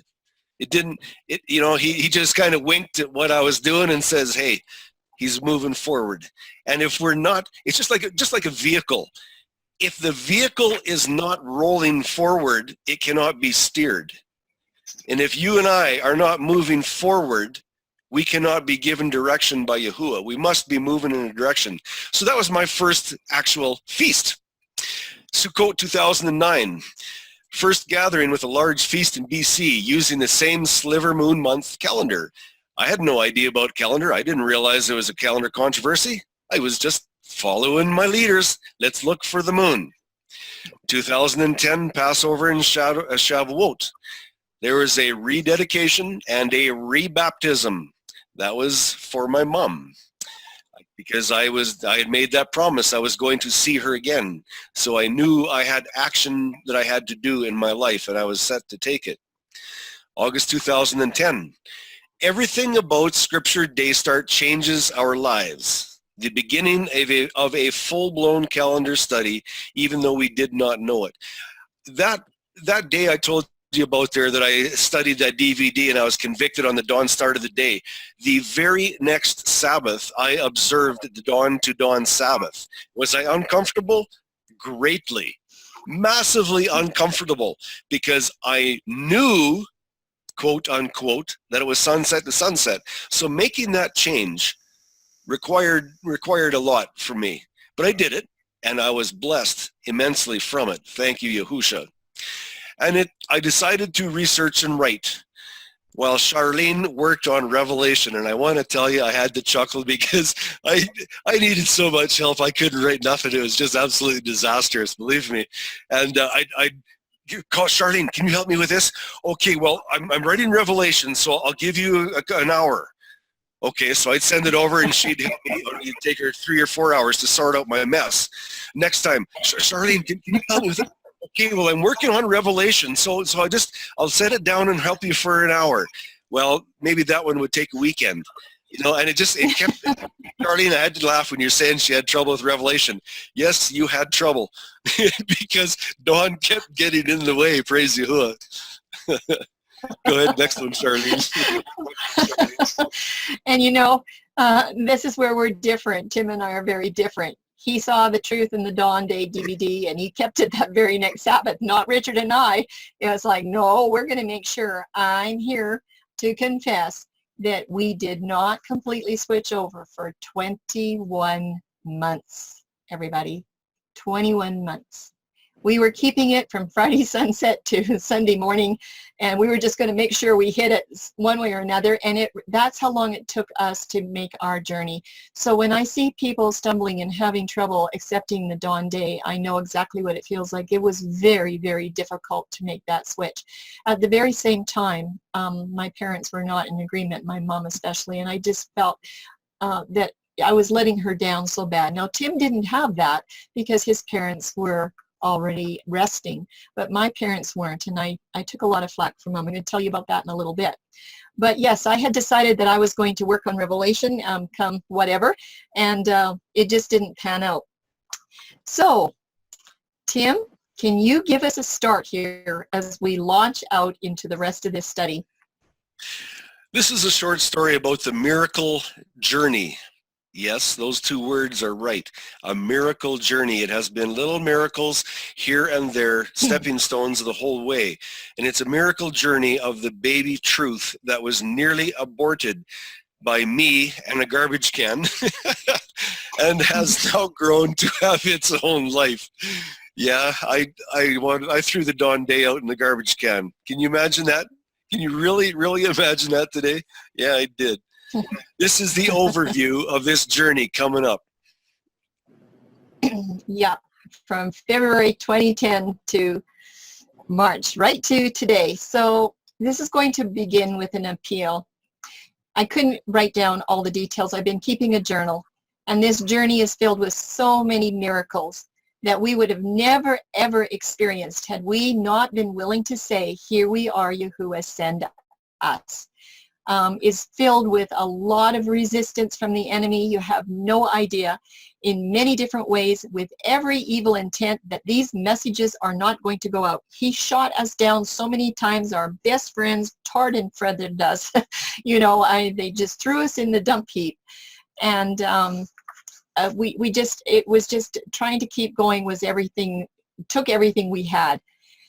But that's completely understandable when one begins to see the full calendar study. You can imagine why the enemy was unhappy. He didn't want this going out. He knew what was going to happen. He knew this was a restoration message, and it certainly is. Well, we should have been aware ahead of time that this was going to happen. And eventually, we realized that we needed warfare prayer, and that has to be in place well ahead of time for heavenly protection. Spiritual warfare was really huge. And there have been all kinds of things that we have learned on this journey, including to fast and pray along with warfare prayer for protection. With the moon studies, I had to do warfare prayer, every single one of them. It was just, we barely kept our head above water on that one. So now it's very obvious to us that every enemy out there does not want the truth of covenant calendar to be spoken. They'll do anything they can to shut it down. They just don't want to hear it. However, we have also learned as we look back on these 10, 11 years that Yahuah has his own plan, and it's going to move forward according to his will and his time. He's got the stronger arm, everybody. He's the one that's going to open the way. So, Tim, I'm going to let you finish off the slide. That second to last sentence you just said, Charlene, he's got the stronger arm, and he's the one that can open the way. We need to cling on to those words, especially where we are today. We need to hang on to that with all the strength that we have, I should say. Friends, we believe it is time to know Yahuah's calendar. We have seen so much truth come out and so much revelation of things happen in this world. It's time for the calendar. It's about time we have the opportunity to walk in the Melchizedek steps according to his covenant calendar and not another counterfeit. I was sent a calendar today, and I was told to look at it. I tell you, it gets me a little upset, to be honest with you, when I see these things that people write out and they have no idea what the scriptures really say. It is so far out. The dates, the days, the reasons of times is just so, it's incredible. We need to study. We really, really do, and devote our time. We believe there are no idle words in the scripture, including the calendar lingo, and certainly this involves every prophetic timeline for the end times. Covenant calendar can explain the changes from the 360-day year to the 365 plus days and back to the 360 days for the end times. Yes, I believe 100%, I am fully convicted that we will go back to 360-day years. I have no doubt. We can know the end from the beginning, as Isaiah 46, 9-10 mentions, and there's 6 other places with that also. Isaiah did not mention this concept 7 times between chapters 40 and 48 for no reason. If we want to know the ending, we need to study the beginning, the Shaneh years, the 360-day year. This is how the end time is going to be led out. Yahuah's granddaddy clock is set on a 360-day cycle or a year, the Shaneh year. And it is so clear in the scriptures. It's so clear. We need to learn to challenge everything. I have learned as I study that every belief that I have must be put on the proverbial chopping block. It must be split open and examined from the inside out. If it's written in the Torah, hang on to it. If it's not, there's the garbage can. It's that simple. And when we decide to Shema, that's listen and act accordingly, we cannot turn back. I have seen people with this dawn day. They grab it, they accept it, they run with it. Oh, yes, it's truth, but they do not study it. And when the wind comes along, the wind blows them away because their friends tell them that they're silly because it starts on the sunset. and they go along with it, and they go back to it, and it's so sad. Our hearts must yearn after the truth. Trusting Yahuah will guide and direct us. That's what we need. That needs to be our creed. We need to do that every morning that we get up. Ask Yahuah to guide us. And not just ask, we need to be willing to follow. Absolutely. Well, how does one start a calendar study? Some of you might be newer tonight and not really know. As you already know, my corner was very busy with studying and researching and trying to write this Revelation book. And so I wasn't very much help to Tim there at the beginning. But, you know, there's lots of other resources out there. And we thought, well, we'll just kind of look at the internet. Even back in 2010, people were starting to search the net for different things. So besides that DVD, we could only find one article on the Day Start on the web. That was in 2010. It was by Buell Holpike. It was about 5 pages. And we did finally get in touch with him by email, but he was an older man and he wasn't in very good health. We just really thought with what he knew and understood and probably studied that he could probably help us, and he could maybe get us going, because we didn't really know where to start with this. We didn't know anybody else that believed it besides Troy Miller, and we didn't have contact with him at that time. These discs were given to us, but no, he wasn't interested in working with us at all. He just said no. I don't know, he had come under a lot of attack as well. But oh, my mom, you know, we just want to please our parents. I was taught to be obedient. And when I shared the Dawn Day with my mom back in 2010 and 2011, she was so upset with me. Oh my goodness. She was upset. And I only had one spanking in my whole life. So my mom was really surprised that I was getting into something that the church didn't teach. And so I would go through the Bible stories, you know, Genesis and Genesis 15 with Yahuah and Abraham, the Red Sea and the Passover lamb and all those Bible stories. We would just read it right out of the Bible. And Mom, do you see it? Yes, she did. But you know what? As soon as she closed the Bible, she didn't see it. And she would scold me. She would say, Charlene, I'm so ashamed of you. You're going to split the church. And it was like, no, Mom, no. I know this is truth. I know it. But she just could not see it. That was in the early days, okay? Anyway, I think I'm going to talk about her a little bit later on. But Yahuah knew something that we did not know. And it's always good to kind of check with him. So, Tim, can you carry on?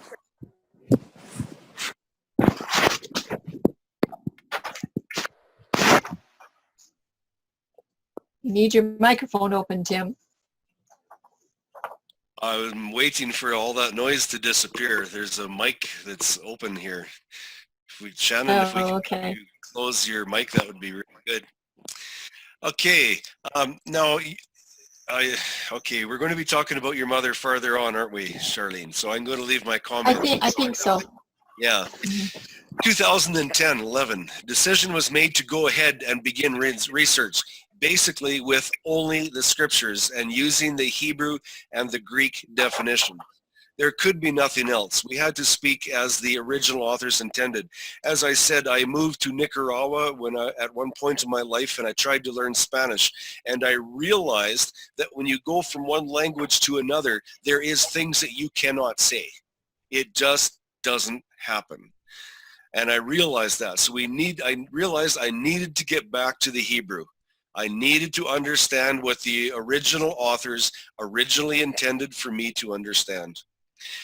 The search began to find every possible witness for the dawn day because sunset was no longer valid, not in my mind. And yes, this should be easy. I thought it was going to be easy. If we had known that this would be a project of 12 plus years, then what would we have done? Well, let me tell you, 12 years, I'd have been out of there. Somebody had put me a project of 12 years in front of my face. No way. But you know, it's been an absolute delight. Let me tell you a little thing here. Jeanette, my bride, found a little piece of information just a few days ago that confirmed through other information the year of our Mashiach's death. It confirmed it. And this little bit of information is just solid. It's a full key inside, or it's the missing piece, if you will, in a puzzle. Well, she was so excited. She phoned me up. She's talking away, and she's just talking like this and happy as can be. I know that feeling, because I would be searching for these little things, and I'd find something, and I'd this is when I wasn't married with Jeanette, and I'd phone up Charlene, and I'd be giving her these little details, and I'd be so happy about it, just talking away, and it'd be like it'd be just a burst of energy to find these little truths in the scriptures. If you'd have told me 20 years ago that I was going to be so excited about studying the scripture, I just shook my head and just walked away from you. Yes, life changes. Life changes. Yahuah has the power to do that, and I praise his name. Yeah, when he fills your cup, boy, and it's overflowing, you got lots to share. That's for sure. And truly, if we had known, if Yahuah would have said, you're going to be working on this day and night, you're going to eat, sleep, work, calendar as every spare moment, we probably would have said, no, I'm out of here. Let's go do something else. Well, you know what? We got to the place where it's time to start sharing this day start. And I want Tim to go through his testimony of what happened when he started sharing day start for the first time. Okay, after a year of research with Charlene helping me, we created my first little booklet. I still have it. I think it's about 18 pages, I think. It has all the basic information. It was on the primitive side, but it had the basic information, and it was there if you wanted to understand it. Well, I took it to our Passover at Oyama. This was a feast group that I had started to attend, and if you were breathing oxygen, I was talking to you about dawn to dawn. I was bouncing off the walls, because every person on the face of this earth was going to take dawn to dawn and going to run with it. Yeah, right. Oh, I got hit in the head with a baseball bat. There was a person there. He was turned out to be a friend of mine afterwards. He still doesn't agree with dawn to dawn, but he was the leader, and he took my little booklet. He put it on his website, and he destroyed it with the Christian sunset explanation. He gave all the normal explanations why it was so wrong. Well, I was infuriated, to say the least, because I knew what I had read.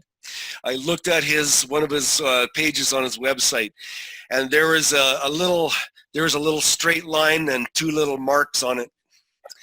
It was called a chart, I guess. And me, knowing nothing about computers, being totally illiterate, I looked at that little chart with 3 or 4 lines, I don't remember how many, and I said, I have to learn how to do that, because if he is going to destroy my paper with stuff that is not true, then I must learn how to write a better or draw a better chart. That is where these studies have come from. I was incensed, to say the least. A few years later, I shook his hand and I thanked him profusely for what he did.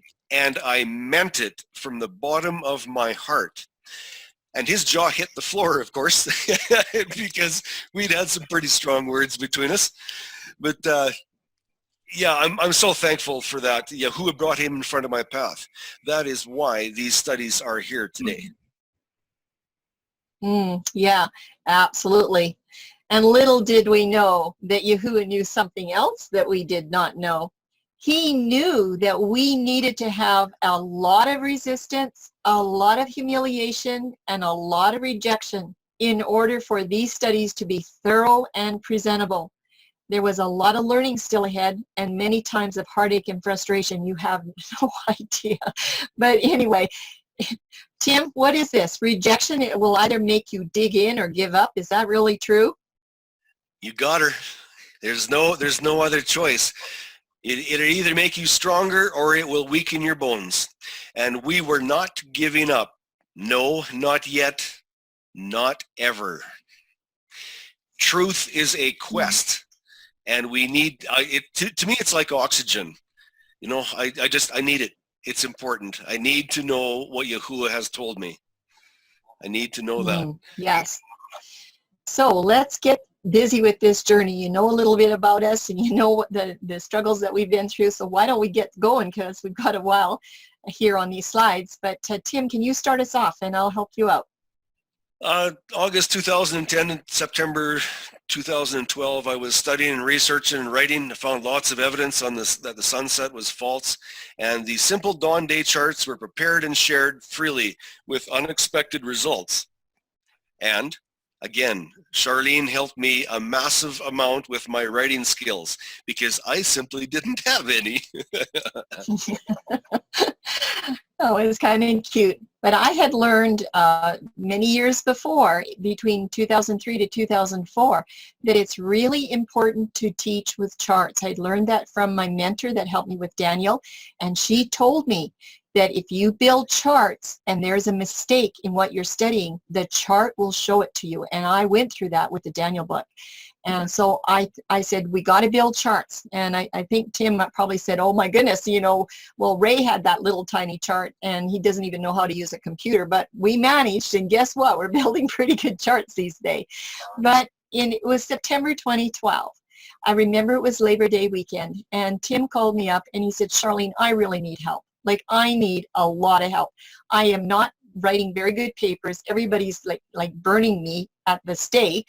And so he talked me into helping him. I said, okay, I will put down the Revelation Project and I will help you with this until it's done, and then I'll come back. And I'm thinking a couple months and I'll get back to what I was doing before. That was Labor Day 2012, everybody. And we're still stuck together. So for how long yet, I don't know. But that's what he did. He said, please, I really need some help. Well, when I saw some of his studies, and they were sort of kindergarten, weren't they, Tim? Grade 1, 2 style. And I looked at them and, oh my goodness, I don't know if I have some around here anymore, but there was arrows pointing everywhere. There was this, like, you just didn't know how to even look at this thing. I went, oh, well, it probably needs a little bit of help, but I think he's on the right track.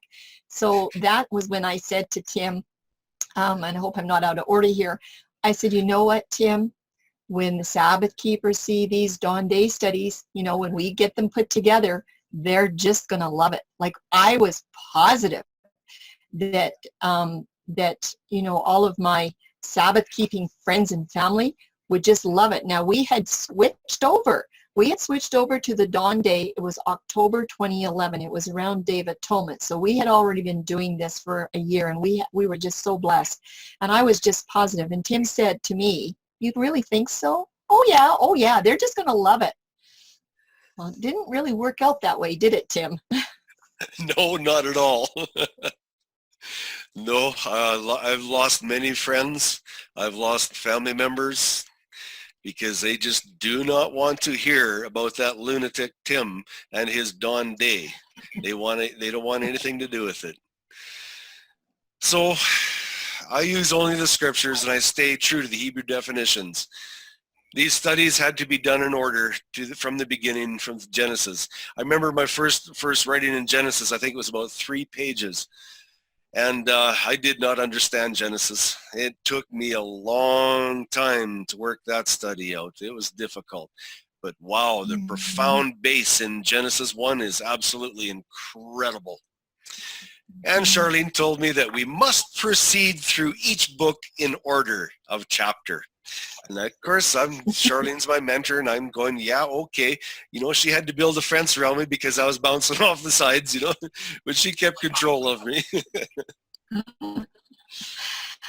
And that was one of the secrets. I had learned this a long time ago when I was doing Daniel, that you better do this in order, because I didn't know how to explain Daniel 12 timelines except through Ellen White. And when I sat down to do Daniel, I cried out to Yahuah and I said, I don't know how I'm going to explain Daniel 12, because I didn't use any Ellen White in my book. I was determined not to. And this is what he said to me.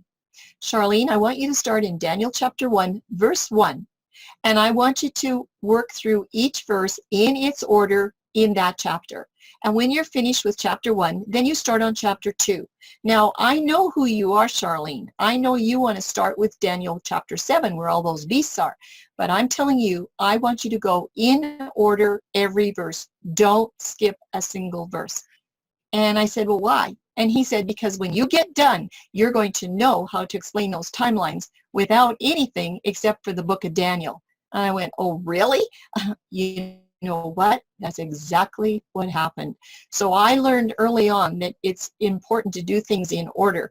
And I remember telling Tim, do all the studies in Genesis, do them in order. I know they have to be done in order, and don't go to Exodus until you're finished with Genesis. I'm pretty sure he can tell you he remembers that. And there were some fun studies up in Samuel and just, you know, fun ones that were only 4 or 5 or 6 pages, and he just wanted to jump up there. I said, no, you better go back and do those. I had to keep running him back, you know, to get these done in order. He did skip out a little bit, but that, everybody, was a secret. I might be talking about it here a little bit later on. I'll say it right now. That is the secret. That was the secret to opening the whole covenant calendar, not just Dawn Day, because we found that these stories built on the one before. Lots of times the study would build. It was just incredible. But we had a lot of people by this time that were wanting to see the studies, but oh, they were a mess, so we had to clean them up. But they all wanted them, and we thought we can't let these out because we don't really know what we're doing yet. So this is what we decided. We will have a controlled reading group. We actually had about 40 to 42 people that agreed that they would be readers. They would just be readers for us and not give us comments, show us something that was wrong, whatever. They didn't have to have any qualifications. They didn't have to have an education. It didn't matter if they were 15 or if they were 95. They just had to be willing. And they had to make a promise to not share the studies through email with anybody, because we didn't know if the studies were error-free. And we knew if those studies went out in email, we would never be able to retract those studies and teach the truth. We actually knew that was a possibility because we were not exactly sure about everything, what was going on. And when they did that and they, you know, shared with other people, oh, I want to read the studies too. Well, we didn't care as long as they would come in under those guidelines. So there were lots of others that joined, and I think we had about 42 when it was all over with, and I had to keep track of who was getting what and when it was sent. That was a lot of paperwork. But anyway, near the beginning, we decided to add sunset charts. Tim was really getting good at building dawn day charts, and those are all in the Word document studies. We have about 35 or 40 of them. But I said, you know what, Tim? You know, sunset is so strong out there. We better build some sunset charts. We better do that, you know, because we were seeing the forward progressive movement in the dawn charts. All the story just moved forward just in perfect order with the dawn day. And so I said, no, we needed to build some sunset charts so that people can see that this doesn't work. Well, if that wasn't a lot of work, I'll tell you what.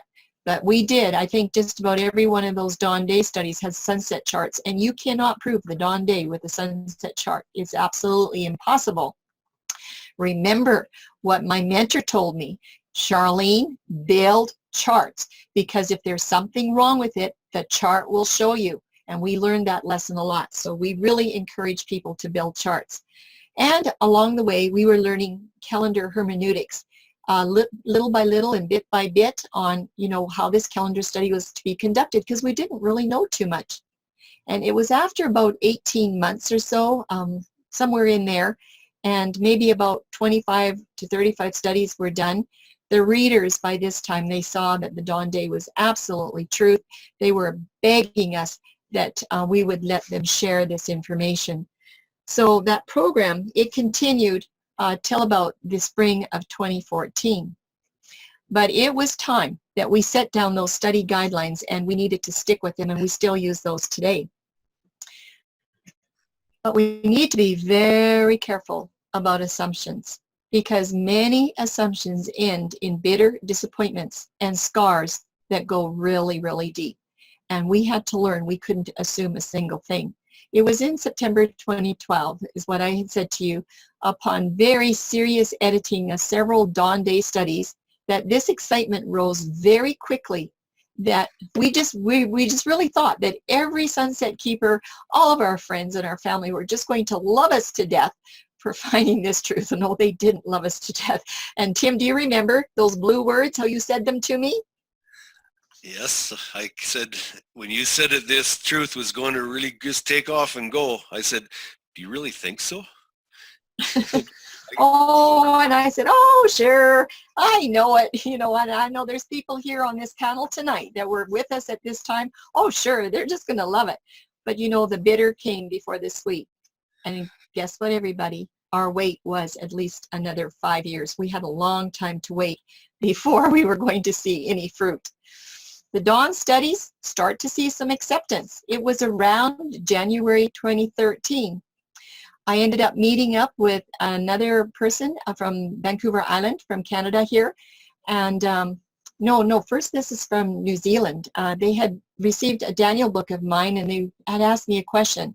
And I thought, okay, I'm going to send them something because they gave me their address. So I sent them this 90-minute DVD. Oh my goodness. Oh my goodness. I don't know how long it took to get down there to New Zealand, but it's quite a trip from British Columbia.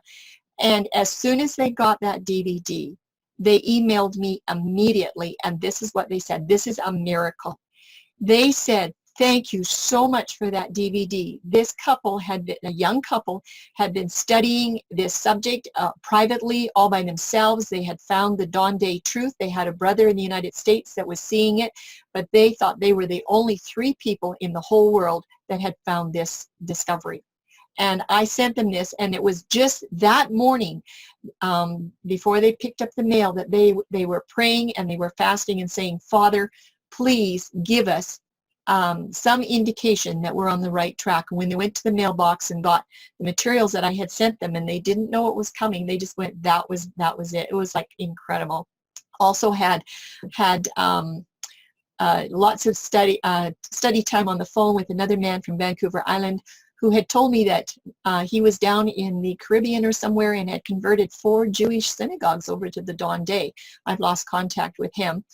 It was in about March 2013 when I shared this Dawn Day study with Walter Shopey. You all know who Walter Shopey is. He's our trooper, okay?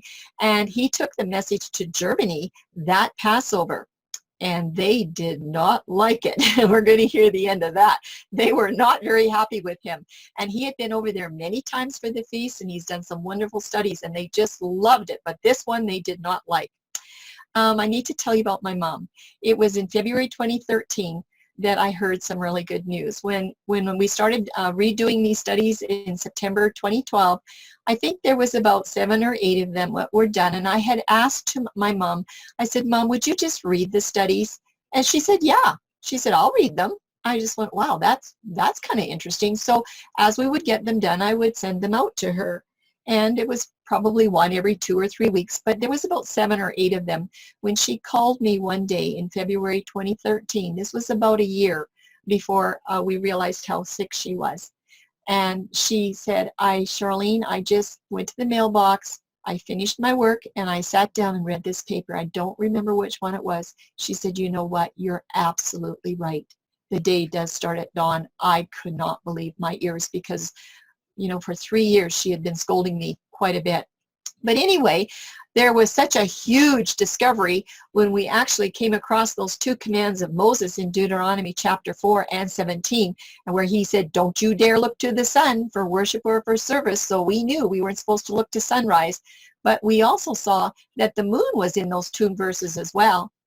You know, it was after 3 years where Yahuah begins to move these studies to address that moon. Oh, the moon. It was a study that was not completed until December 2018. This was over 5 years. But he just kind of nudged us and said, you see, Charlene and Tim, it's not just about the sun, it's about the moon too. So we sort of knew something was going on. Well, it was just before Passover of 2013.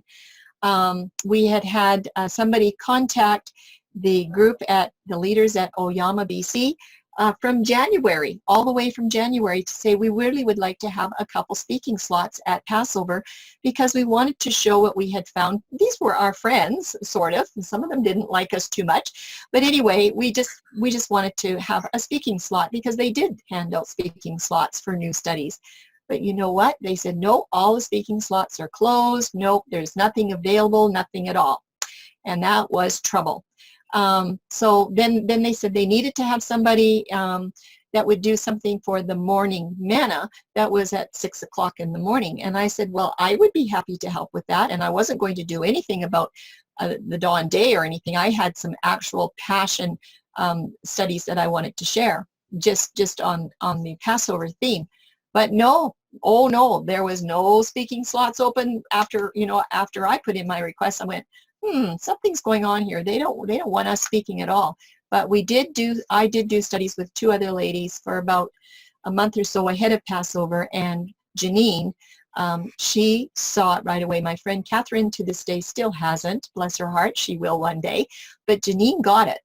And she said, you guys got to speak at Passover. I said, well, they won't give us a speaking slot, so we can't. Well, she said, yeah, you got it. Everybody's got to hear this. Well, they wouldn't let us. So anyway, we went. And what happened was we did Passover, and the very next day was Unleavened Bread Sabbath. I was standing in the breakfast line, and the president, or the leader of the group, came up to me and said, can I talk to you, Charlene? He said, I would like to talk to you privately. I said, oh, okay. Now we've come, don't really have any materials because they don't want us to hand anything out. And he said, Charlene, I've had a lot of people come up to me. They want to know about the dawn day. He said, could you give us 90 minutes of your time? And I looked at him and I went, what? What are you talking about? We've been asking for 3 months to have it one speaking slot. And you said there were none. And I said, I offered to even speak in the morning just on the Passion, and you said there was no speaking slots. Where are you going to put me in? Like, I don't understand. Like, everybody said no. Oh, he said, we'll find you one in the morning. It's called Morning Manna. It starts at 6 o'clock. I said, well, when are you going to do that? Oh, he said, tomorrow morning. And I'm going, what? You guys said you had no slots. Okay, the jig is up, everybody. You know what's going on, okay? I said, no. The next day was Sabbath. I said, I need to have some time to think about this. I'm not prepared. I didn't bring anything. Well, he said, we'll copy anything you want. I said, I don't have anything. All I had was like 8 little papers. I said, I have nothing. Well, he says, can you do? I said, well, okay, Sunday. I need to have some time to think about this. And Tim and I got together and we thought about it. And this is what I had. They gave me a whiteboard and a marker and an eraser and 90 minutes. I showed up. I was about 20 minutes away from the camp. I showed up right at 6 o'clock. Usually at that time of the morning for Morning Manna, you might get 9 or 10 people that show up as the early birds. And there was about 75 at the camp with children. There was about 45, 50 people sitting there waiting for me. I went, oh my goodness, people are serious. So I spent 90 minutes with my whiteboard and my marker. And I just talked a mile a minute. And that's where some seeds were planted. We were just there the rest of the week, and people that wanted to ask questions, we did. But this is my experience, because Eric Bissell was there that time, and it was very, very interesting because they had no speaking slots. But it just so happened that a week before, somebody asked if Eric Bissell could talk, and they happened to find 5 speaking slots for Eric Bissell. So I went, okay, I know what the game is, right? But anyway, I'm sitting right in the front row. I've got Eric Bissell's feet right in front of me. I was right eyeball to eyeball with him, basically. And he's announcing that he knows about 6 other feast calendars. And no doubt all of them are moon month calendars, and likely all a sunset day, because there was nothing else at that time. But he's not saying, keep this calendar or that one. He's just saying, you know what, everybody needs to be marching in the steps of Yahuah, be keeping these festivals. And the first thing that went through my mind, now don't forget, we had just come across these verses from Moses in Deuteronomy that says, don't look to the sun, the moon, the stars, the planets, or any of the heavenly host, okay? And I had said to Tim, if we're not supposed to be looking to the sun for the day start, why are we looking at the moon to start the month? Like, I don't know what's going on. And that was like a month before. And he said, you're right, Charlene. I don't know why we're doing that. I said, something's wrong here. I don't know. But anyway, that was it. That was rolling around in our heads for about a month. And when Eric announced this stuff about these 6 calendars, this was the first thing I thought. They can't all be right. But guess what? They could all be false. Every last one of them. And that's where the moon started to come into question. That was how Yahuah moved us on to questioning the moon. But in the meantime, like Tim said, we had a hard time breaking open Genesis 1:1-5. We were still working on that. I think we worked on that about 10 or 12 months. So we had that in the background as well. So Tim, I'm going to let you carry on with your mic open. With my mic open. It's still the year 2013, and there's a lot of research and writing on Dawn to Dawn, and Charlene still couldn't get to her book of Revelation. I remember you having to put that down so many times. I do want to skip back to what you're talking about your mother, though, Charlene.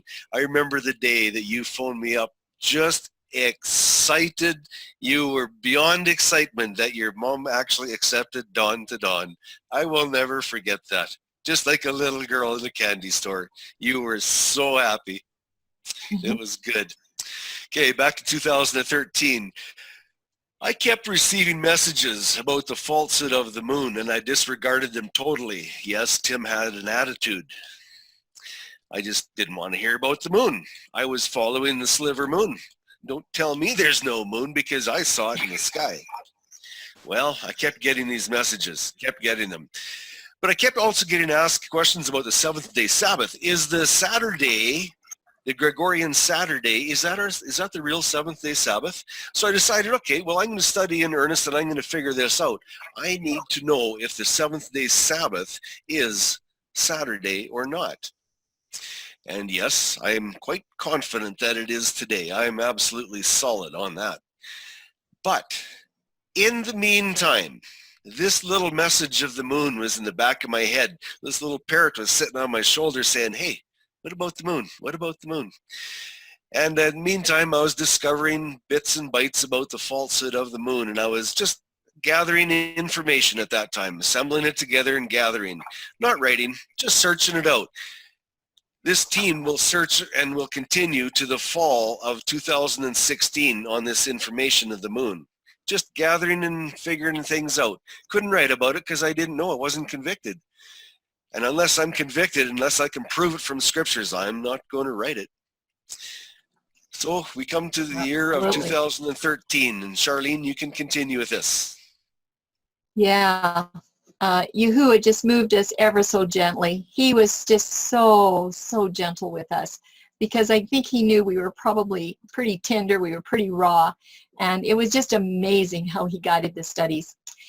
Well, in 2013, there was accusations coming from everywhere on both sides of us, every which direction. I had been down at Terabella. I spoke at Pentecost and Tabernacles. In 2011, I was very, very close to John Vandenberg and his family down there, had a lot of good times. They treated me like a queen, really enjoyed them a lot.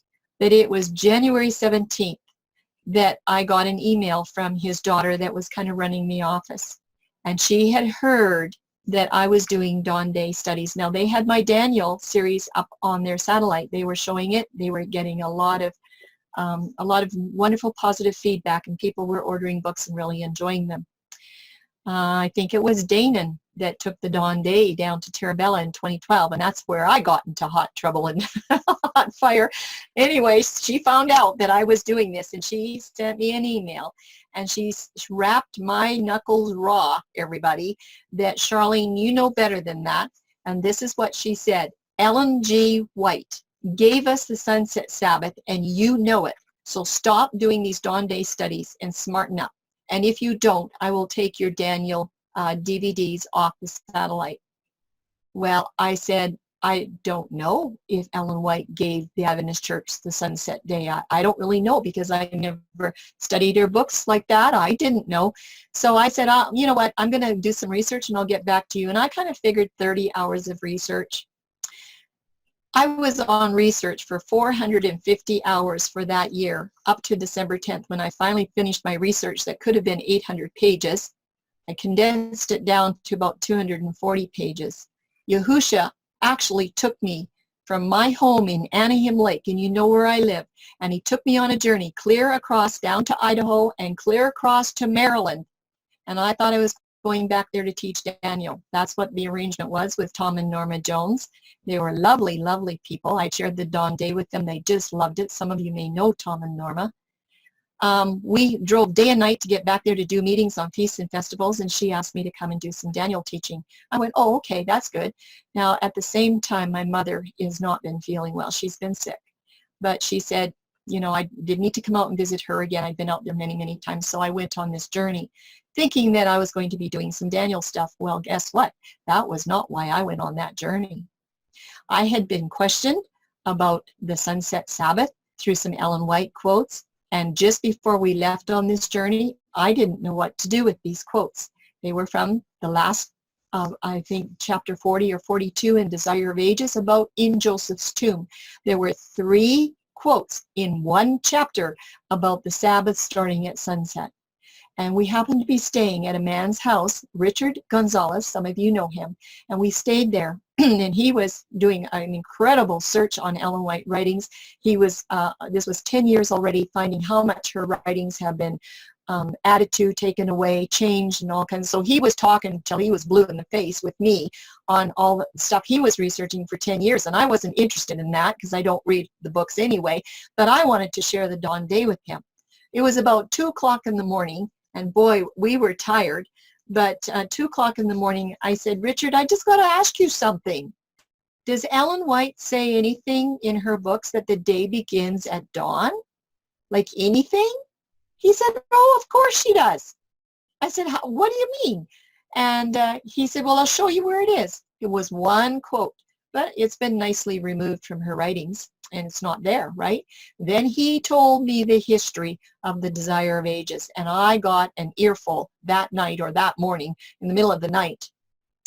When I came back, then I knew how to solve this problem, and I finished my manuscript. It wasn't too much help to Tim with editing. I was doing a little editing for him during that whole year, and honest to goodness, everybody, I was spitting buckets. I was so upset that I was wasting a whole year on this research project when there was better things to be doing, and there was so much to do. And I complained bitterly to Yahuah all the way. And this is what he said, Charlene, just stop your complaining.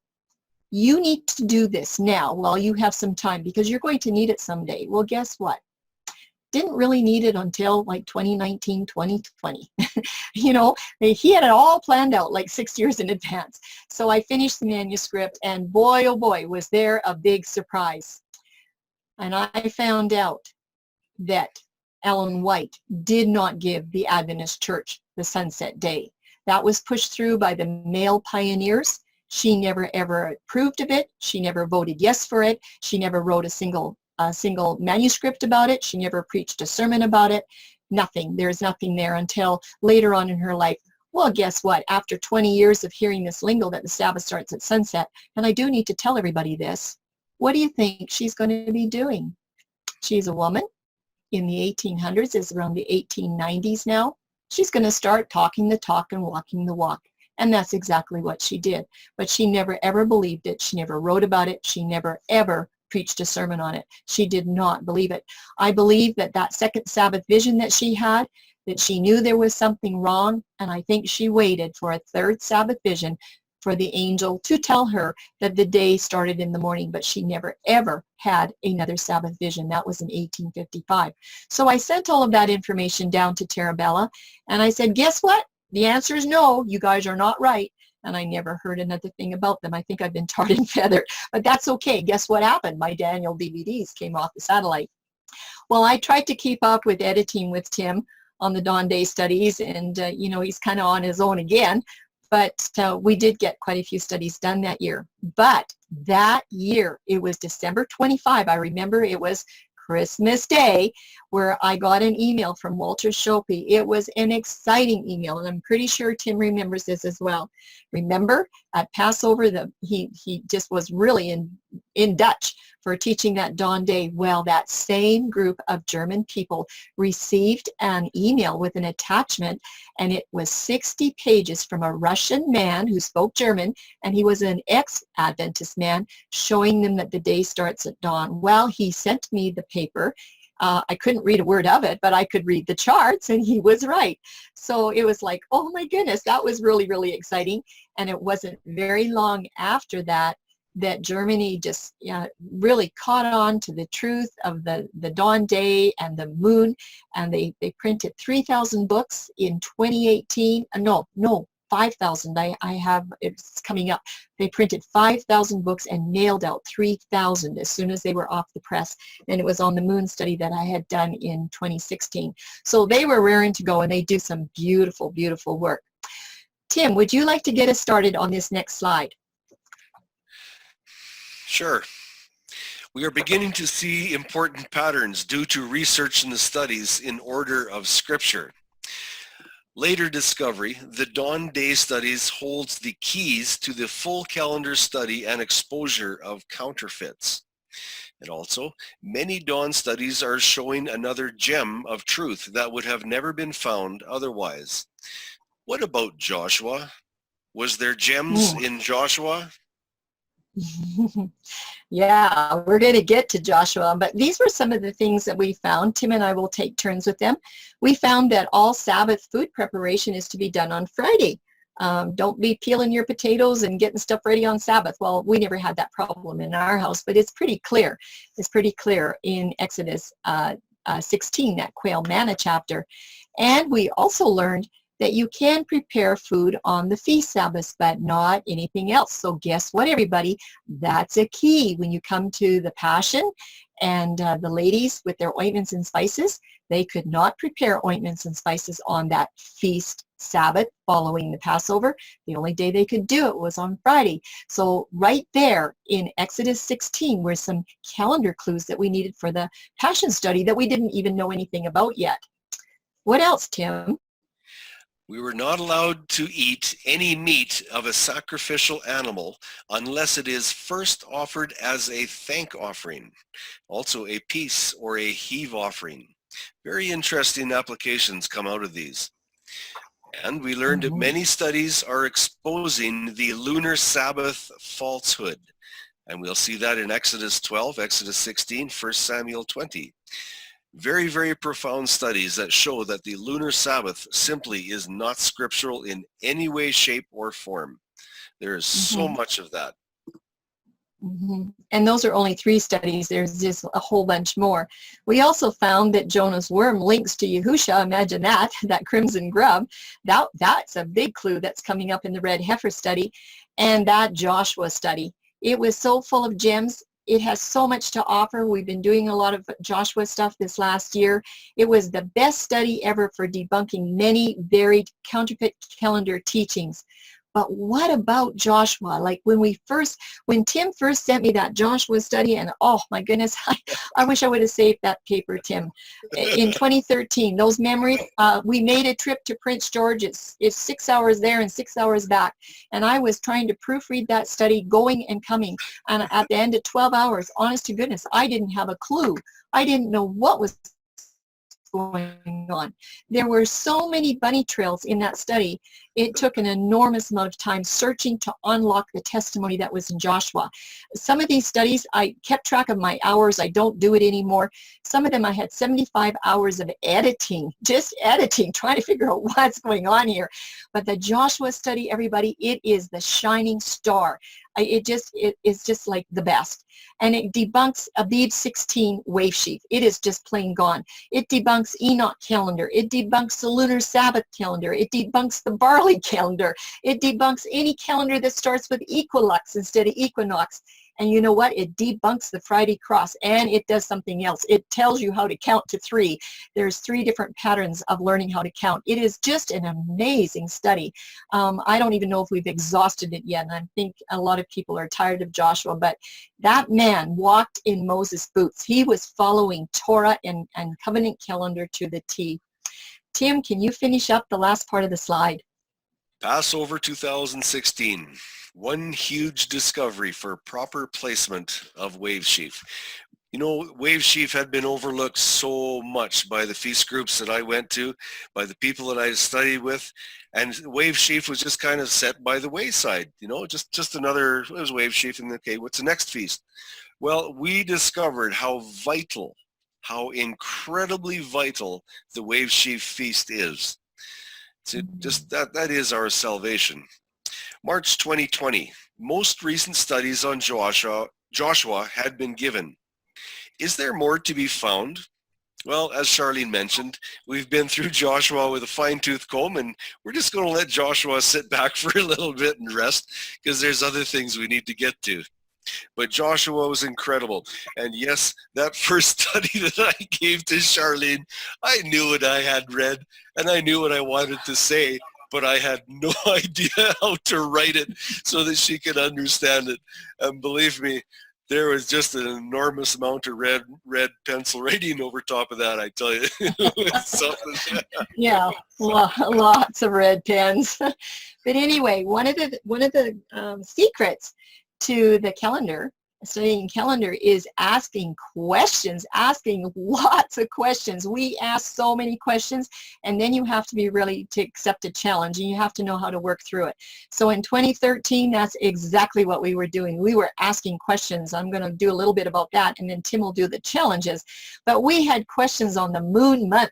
Like, does the moon year start that way with the moon, or is there a different year start? Is it our whole belief system on the feasts and festivals? Is all of it wrong, or is some of it right? We just didn't know anymore. And then the next thing was, we started to wonder about our feast teachers. We had put so much confidence in our feast teachers that they were teaching us what was right about the day start and the moon month and the year start. And it's like, what about our teachers? Maybe they're wrong. And it's like, maybe we're wrong. You have no idea. It was like quite a schmoz. Then we were wondering about any teacher. As we learned to stay true to Scripture and the Hebrew definitions, then we were beginning to wonder about every feast teacher we had and the pastors we had. It's like, none of them are doing this. They aren't following these hermeneutics that we're finding in the calendar studies. And, you know, it was really hard to question our teachers, our feast teachers, because some of them, we loved them dearly. We were very, very close friends with them. And it's like, you know what? They need to go on the chopping block. If they're not in alignment with Torah and with what the Hebrew definitions are saying, then we have to set them aside. That was difficult, right, Tim? Yes, it was. And speaking about friends, some of our best friends from our churches and from their feasts, some of our best friends that we thought were our best friends will not speak with us anymore. Want nothing to do with us, and speak very derogatory about us because we do not believe in observing by the moon anymore. Is it a challenge? Absolutely. And I'm quite sure that many of you out there have felt that same challenge. We know what it's like.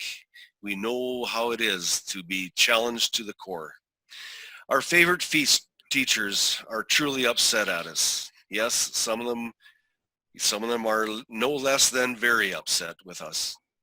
Other feast ministries happily painted us black. They want nothing to do with us. They shun us because we believe in removing the moon tradition from our worship system. We believe in the scriptures. The pattern continues today, except for very close friends and those who handpicked by Yahuah to receive this message. I want to mention one lady and her husband that are with us today. She was on the lunar system for many years, and she befriended me even though everybody else wanted nothing to do with me. She befriended me, and I used to communicate with her. I'd send her my studies, and she would well, I'm not so sure she read them carefully, but she would glance at them and just let them be. You know, she never ran me down. One day, about 3 years later, Charlene wrote her a letter and sent a study with her. Well, the impact that hammer had was incredible. Something happened and she saw it. She wrote me back. She said, Tim, send me every message on the calendar that you had. Send it to me. She says, I changed computers and I've lost everything. So I sent everything that I had to her. She went through it with a fine-tooth comb. Today, that lady cannot believe that she actually believed in the moon system. She has put that so far behind us, and we are so thankful for her. What a great family that is. Oh yeah, I think you're talking about Debbie. And I had just put together my first moon study. It was 93 pages in a Word document, and I knew that she was a lunar Sabbath keeper, but she didn't know I knew that. And she emailed me one day, and she said, Charlene, what are you doing? And I said, oh, I'm just looking for some proofreaders. I just finished a study, and I'm looking for somebody to proofread what I've done, because I was planning to present it in September at Tabernacles 2016. And she said, oh, I'll proofread it for you. And I thought, oh, okay. And so I told her, I said, well, it's about the moon. So you need to know that. And she said, oh, that's okay. I'll proofread it. And she's a pretty good proofreader. I'm just telling you some of the miracle stories that have happened. You just have to hear. And I had been dying for 2 years to talk to her on the phone. Tim had told me about how wonderful they were to him, and they just supported him, and they just never put him down, even though they didn't believe the same. And I could never get a phone call with her. Well, she read it on Monday, and she read it on Tuesday. She read 93 pages 2 times in a row. And then she wrote me an email, and she said, Charlene, I need to talk to you on the phone. And I went, oh my goodness. But she said, not until Thursday morning. We're going to have our prayer meeting with our family on Wednesday night. They live way out in the middle of nowhere. And she said, we're going to have a meeting about this, and then I need to talk to you on Thursday morning. And do you know what? From that paper, they switched over immediately and got off the moon. It was just like, wow, their lives have changed so much. They're just so happy that they're away from that and everything that they've learned. It's just wonderful. We hear these stories all the time. Well, but the enemy isn't very happy. He's going to try to split up the teamwork if it's the last thing that he's going to do. So I'm going to get back to Mom. I told you that she accepted the Dawn Day in February 2013. And it was around that time that we were beginning to challenge the moon. And if any of you have followed the studies, you know the word Luke is an old English word for lunar and lunation. And you know that word Luke is linked to Lucifer and to the illuminated one. Okay, you know that everything about the moon for worship statues is hooked to Luciferian worship. Well, at 87, and after a very healthy life, my mom just was not feeling good. There was no reason for my mom to not be feeling good. She was as healthy as an ox, and she could work circles around any 40-year-old.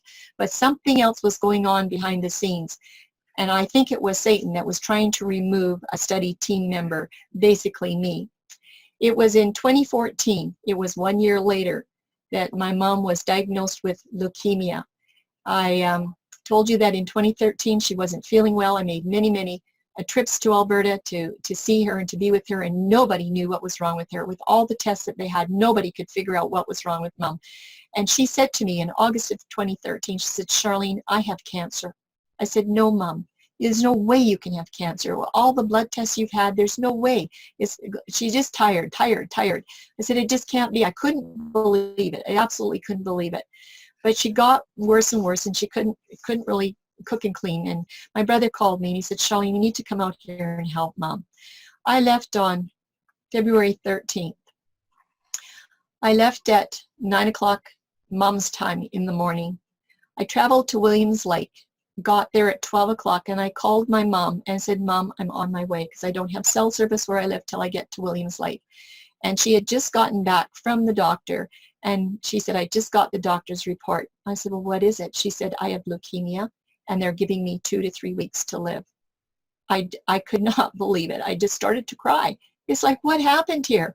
What happened to my mom? It was just like, it just happened so fast. But I got to Mom's on February the 14th, and she was having blood transfusions. My mother passed away exactly to the minute 10 weeks after I left my house. We had 10 weeks together, the most beautiful 10 weeks that I've ever had with my mom. But I had packed my car to stay for a long time, to stay forever, because I had promised them that I would take care of Dad. I would not put him in a home. And so my car was packed. My editing time with Tim was reduced a lot during that year. I just really didn't have time to edit too much with everything that was going on. I did a little bit, but Sue Miller, who might be on the panel tonight, thankfully she stepped in and assisted during this time, was a really great help to us. But in the process of everything that was happening, I missed out on 5 festivals, and I just longed to attend Sukkot. Just couldn't wait to go to Sukkot in 2015. I came home basically around March 1 of 2015. It was a really hard year, and you just don't realize how much you miss the festivals when you really can't go. But I'm here to tell you that on my mother's deathbed, about 10 days before she died, she just loved the message. She died a dawn keeper. We didn't really know about the moon at this point in time. We were questioning it. We were still on the moon calendar. And she said, about 10 days before she passed away, she said, Charlene, I've got to get better. I really have to get better. I've got to help you with these messages. They have to get out. And that was not my mom. She was so scared to do anything like that. It wasn't her, but she was very convicted that she needed to help me as much as she could. And I knew that she wasn't going to make it. I knew I could see her going down. And I said, you know what, Mom? It's time for you to rest. You've had a hard year. Hard year. It's just time for you to rest. And y'all will take care of the rest. And she died the happiest dawn day keeper I've ever seen. She knew what she had understood. I need to tell you something else before I let you go. When I was talking to Mom about the Dawn Day, after she had accepted it in February 2013, when I was visiting her one day and we were talking about it, she said something. She said 2 things to me that brought tears to my eyes. She said, you know what, Charlene? She said, when I was about 12 years old, and that would have been what was during the dirty 30s, when people didn't have money, they didn't have even 25 cents to buy a bag of flour, and they were lucky if the chickens were laying eggs. She said, I asked Grandpa for a Bible, and I got a Bible that year, and I was determined to read my Bible through. I was so happy to have that Bible. Now, there was 9 kids in the family, so for her to get a Bible was something really special. And she said, I read the first day of creation. I read the creation week, and I went to Grandpa, to Dad, and I asked him, she said, it looks to me like the day starts in the morning. Now, they had just a very small family church, maybe 25. They were family members in a Roman Catholic community, all Roman Catholic. That little church never ever grew. They never were able to convert one Catholic. But Grandpa was the pastor, the elder, the treasurer. He was the everything for that little church. They didn't have a pastor. And when my mom said to him, and they lived on the farm, so they knew when the day began, she said, it just seems to me when I'm reading Genesis that the day begins in the morning. And my grandpa, being German, said, that is enough of that silly talk. I will hear no more about it. The day starts at sunset. Now I will not speak about it again. And my mom told me, she said that was the day she didn't read her Bible through. She was planning to go through the whole Bible. She said, I didn't read it anymore. Yes, memory verses or whatever, but she never did get through her Bible until about 80 years later. And then she said this to me. She said, Charlene, by this time they're married 66 years. There's 2 kids in the family. She said, if we'd have known that the day started in the morning, we could have had such a better life for you kids. My parents were not educated. Their jobs were always $1.10 an hour or something. They had to work very, very hard to get moved up into whatever position they were working. And about the time they did that, guess what? It would be wintertime and the sun goes down at 3:40 in the afternoon and you need to get off an hour before sunset. My parents lost so many jobs because of sunset. If they'd have known that sunset didn't bring in the Sabbath, they could have had something for us kids. We could have gone to college. We could have maybe done some of the other things. But Yah knows all things. This is our journey. But you know what? There's more to the story than that. Because every spring and fall, they would take us to evangelistic meetings. And we would sit there. And when the pastor would give that sunset sermon, and lots of times we would have 30, 40, 50 people coming to hear these messages, it was at that message where half of them or more didn't come back. It was the sunset message, everyone, that turned so many people away from a gospel message. It's just like so sad. So, you know what? it is a burden. It is not anything light. It is completely a burden. And I just praise the day that Mom and Dad understood the dawn day, and I saw my parents doing that. So I don't know. I think I've kind of gone on a monkey trail here. Tim, do you want to pick up the rest? Sure.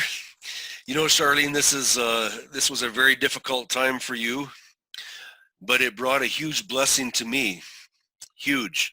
Her name was Sue Miller. You were not able to help me because your commitment, and I was writing, and I needed help. And Sue, she's on this panel with us tonight, praise Yahuah. She found one of our dawn day studies, and she goes, well, I'm going to prove this thing wrong. And she took it and had to get another one. And she figured she was going to prove that one wrong too. And then I got a message from her, do you have more of those? Yeah. So I sent her more, and I sent her more. And then I got a message from her, do you need help? Do you need help to write that? Absolutely. I tell you, Yahuah had another place for Charlene, and there was a huge void there. So he put Sue Miller in my path. And Sue has been an absolutely incredible help to me. What she has done for Covenant Calendar is just phenomenal. She's as solid as rock. She is there, and I praise Yahuah for her. She helped out so much in our feasts that we hosted up here. And I'm just happy to have you here with us, Sue. Thank you for what you have done. Okay, looking at 2014, Dawn Day Inroads. I received an encouraging message from an elderly couple, and had my greatest respect, from the BC Feast Camp, who were once in total opposition to the dawn teachings. Charlene told you that we got my message got destroyed, and the people there at Yoyama wanted nothing to do with me in every way, shape, or form. They were vehemently opposed to my message. But this elderly couple, 2 years later, sent me a message and said, we believe in the dawn day. I was excited. I still have that message. I still have it.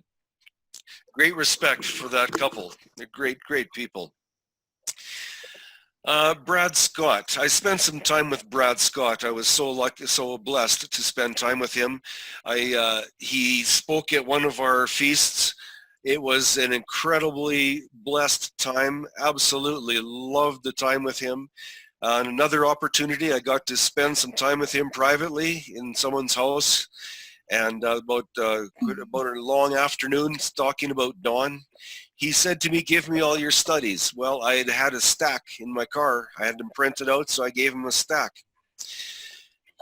Sadly, he never took it to speak of dawn to his people. I don't understand why, but I didn't. I've heard some very, very sad news about Brad Scott and his health lately. I'm not going to repeat it because I don't know for 100% if it's true. I just ask that you pray for Brad Scott. Please pray. 2015, August, Africa. We have some people that we are communicating with from Africa. They accepted dawn. There's only over 100 that observed dawn 3 years later in Africa. We have a good following, or not following us, but a following of dawn to dawn. And we're so thankful for these people in Africa. Let me tell you, they are on fire for Yahuah. It would be so great to be over there, Charlene, and just be with them and see how on fire they are, feel it. That would be great. Summer 2015 Yes. Summer 2015 begins a chain of events that are huge turning points for calendar. And one of them is sharing on a Zoom platform for only 3 weeks. Very huge things happen for Covenant Calendar coming up. Let's look at them. Well, first of all, in 2015, I had been working with this gentleman for over a year while I was at my mom and dad's in Alberta there. And it's sharing the dawn, that was all we really knew at that time was the dawn day. We didn't know anything really about the moon, for studies yet. And it took me a year, and because he did Sabbath studies every single Sabbath, and he had a nice audience, and he was actually not too bad of a teacher. But anyway, he finally agreed in the summer of 2015 that we could share these Dawn Day studies. He told me that we could have as many weeks as we wanted. He said it didn't matter if it was a whole year. I went, oh, well, that's nice, because we had been looking for a voice where we could share these studies.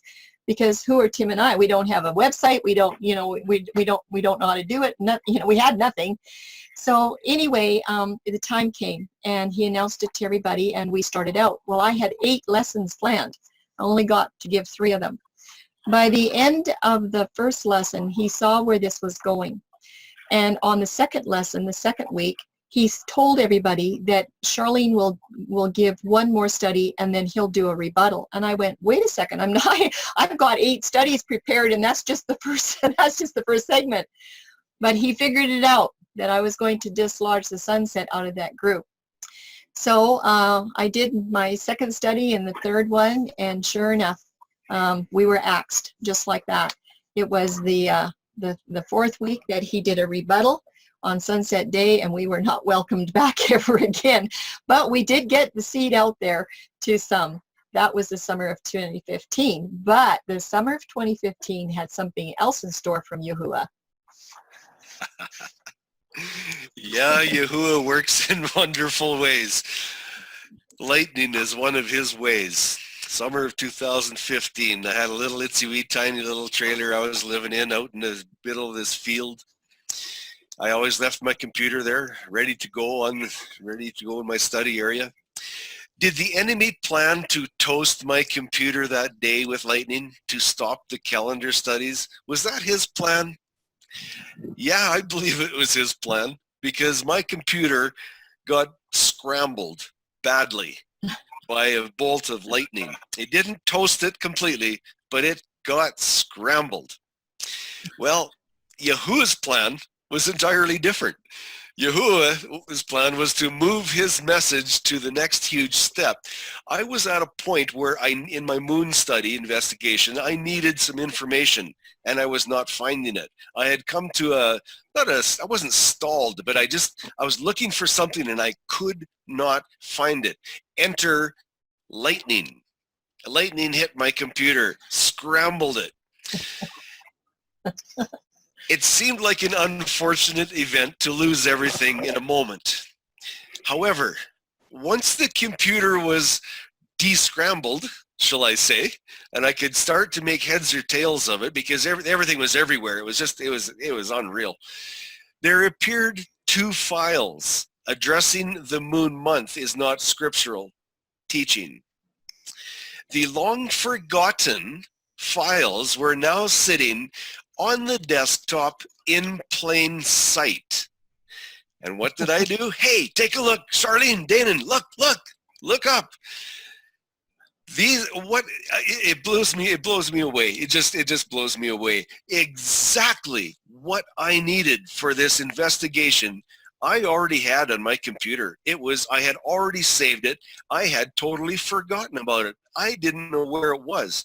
So Yahuah had to use lightning to wake me up, bring it to my attention. He scrambled my computer. He put the studies right dead set on where I would find them. It was absolutely incredible. But there's more amazing things that are about to happen. So let's move on there, Charlene. Yes, and this was turning point number 1. This is where Yahuah is turning us now into a full-blown calendar study. And guess what? We don't want to do a calendar study because it's controversial, and we don't have the brain cells for a calendar study. But he's turning us this way to do a calendar study. We're going to go through 16 turning points if we get done tonight, and I'm wondering what 17 is going to be. But anyway, Tim, you're going to take us through some of these turning points. Sukkot 2015, longing to attend the feast camp in BC, but both of us were not allowed to step foot on the campground. We were severely rejected. There was a man living in, probably 3,000 miles away, who had never seen us, who had never talked to us, who wasn't there to understand our message. He was the one that decided that I was not allowed to go to the camp. How that works, I have no idea. However, Charlene got shaded with my with my decision, and she was not allowed to go to the camp either because in their idea, she was enabling me to come. Well, we were both kicked out of the camp. This, you know what a blessing that was. What a blessing. It was great. When you look back at it, it was great. This happened September 11 and 15, 5 days before Yom Kippur. Ouch. A turning point. Number 2, time to have a Dawn Day feast camp. There was another lady named Debbie who phoned me up, talked to me for about, well, it was over an hour. Tim, you have to host a feast. You need to host a feast. Tim, you can do this. No, I can't. Tim, you need to do this. No, I don't know how to do that. Tim, you need to host a feast. Well, what would I do? Who would come? Tim, I know where there's a place where you can do this. I have a friend at such and such a place. No, I can't do this. Tim, you need to have a feast. You need to do this. Okay. So I started to organize this feast. I didn't have the slightest idea how to do this. What a blessing it turned out to be. This feast, actually, there was a big, what's that? Yes, I remember you calling me up, telling me that we're going to have to do it because we have nowhere to go. Nobody will let us come because they're afraid they're going to hear some calendar stuff from us. And you said to me, do you think we could find 8 people to come to Passover? And I said, I think we can, between you and us and your sister. I think that's already 5, But we had 30 to 35 come, and we had a wonderful time. Isn't that right, Tim? But there's a little bit different here. That first feast had to be canceled because of a problem that happened with the location that we were to have it there. But Sue, who had come up from the United States, she came up only to find that the location was canceled and it never happened. So Sue says, well, I'm here. Let's enjoy the feast together. So Sue come and stayed with me, and we drank lots of herbal tea, and we did lots of studying and lots of writing. We did drive to the mountains. We observed creation. We just absolutely loved each other's company. Sue had one problem. She had a mouse. And I got to tell you about that mouse. I had been sitting there writing this study. I was writing and writing and writing. I'd probably been writing for 3 hours, and I hadn't saved it. And I got up to make us some more tea, and I come back and I sat down and I was starting writing, and my computer's going all over the board. It's doing this, it's doing that. Everything's moving around and shifting. I couldn't believe it. I just couldn't. What's going on? I didn't save my work. I was beside myself. And I looked to the side, and there's Sue just busting a gut. She had put her remote for a mouse inside my computer and was just running me around the block. Well, we laughed about that ever since. That's my sister Sue. Oh, that was Sukkot. Yeah, that was that's Sukkot 2015. And then we had a wonderful Passover in 2016. It was really, really great. Well, what's the next turning point, number 3, Tim? On Yom Kippur again. Yes, September 26, 15, Yom Kippur, discovery of another feast ministry with a calendar minus the sunset day, and number 2, no moon month. Who was this? Who was it? Is observing close to what we had been researching. This is when we found T4 Ministry honoring the Enoch calendar. Now, I had seen Matthew Nolan with Staley prior to that, and I had followed Matthew a little bit through that series, but I had lost track of him. But then we found T4, and they were honoring the Enoch calendar. Yes, they went by the Tekufa at that time. There was no moon. That perked our interest immediately. That was another turning point. Yeah, that was exciting. Yeah, but the enemy must have had a plan to stop and or discourage the message, but it was Yahuah's plan to move his message to the next step. Romans 8:28, and we know that all things work together for good to them that love Yahuah, to them who are the called according to his purpose. Another amazing discovery is about to happen. It's going to be turning point number 4. Turning point number 4, discovery of the Melchizedek priesthood messages between September to December of 2015. This was a very important cornerstone teaching. You want to elaborate on that, Charlene? Oh, well, we can maybe do some questions on that if we have time. Okay. But it is. We're going to do a little bit on the next slide. But this was turning point number 4. This is a big one. This was huge. It was absolutely huge. This is turning point number 5. It was the last week of December 2015. So I'm going to have Tim go through what's happened so far, and then we're going to look at what happens next. This is a big one too. We had about 35 dawn day studies completed so far. Sunset is completely out. It's not even on the table, not up for question. Done, finished. Yahuah's study is a king study, debunking many counterfeit errors. There are some studies going out from the sharing of the controlled reading group, and the pace seems very slow. And we knew the month was only 30 days long from the flood account and from the study of Exodus 3, 5, 8, 12, 14, 15, and 16. And all the dates for Moses' Passover and the events of the quail manna study were charted perfectly for the first and second months. This was Yahuah's calendar for the first 2,550 years of creation. What about that third month? Well, that third month, we were working on it. We were working very, very hard. There was very many copies that were, or additions, I should say, that were worked out, trying to figure out this third month. The proof of the calendar dating for Exodus 19 to 20, Shavuot, at this time was worked out about 98%. We were just about there. There were many bunny trails to contend with, and the documentation in this study is absolutely astounding. The accuracy and the precision that they were brought out of Egypt. It is just astounding how it works out with calendar. When the full inspired authority for this study did not surface until the Melchizedek order of the priesthood became clear. This is where the Melchizedek really stood out, and we really connected with this quickly because we could see that covenant calendar is linked at the hip, both one and the same as the Melchizedek priesthood.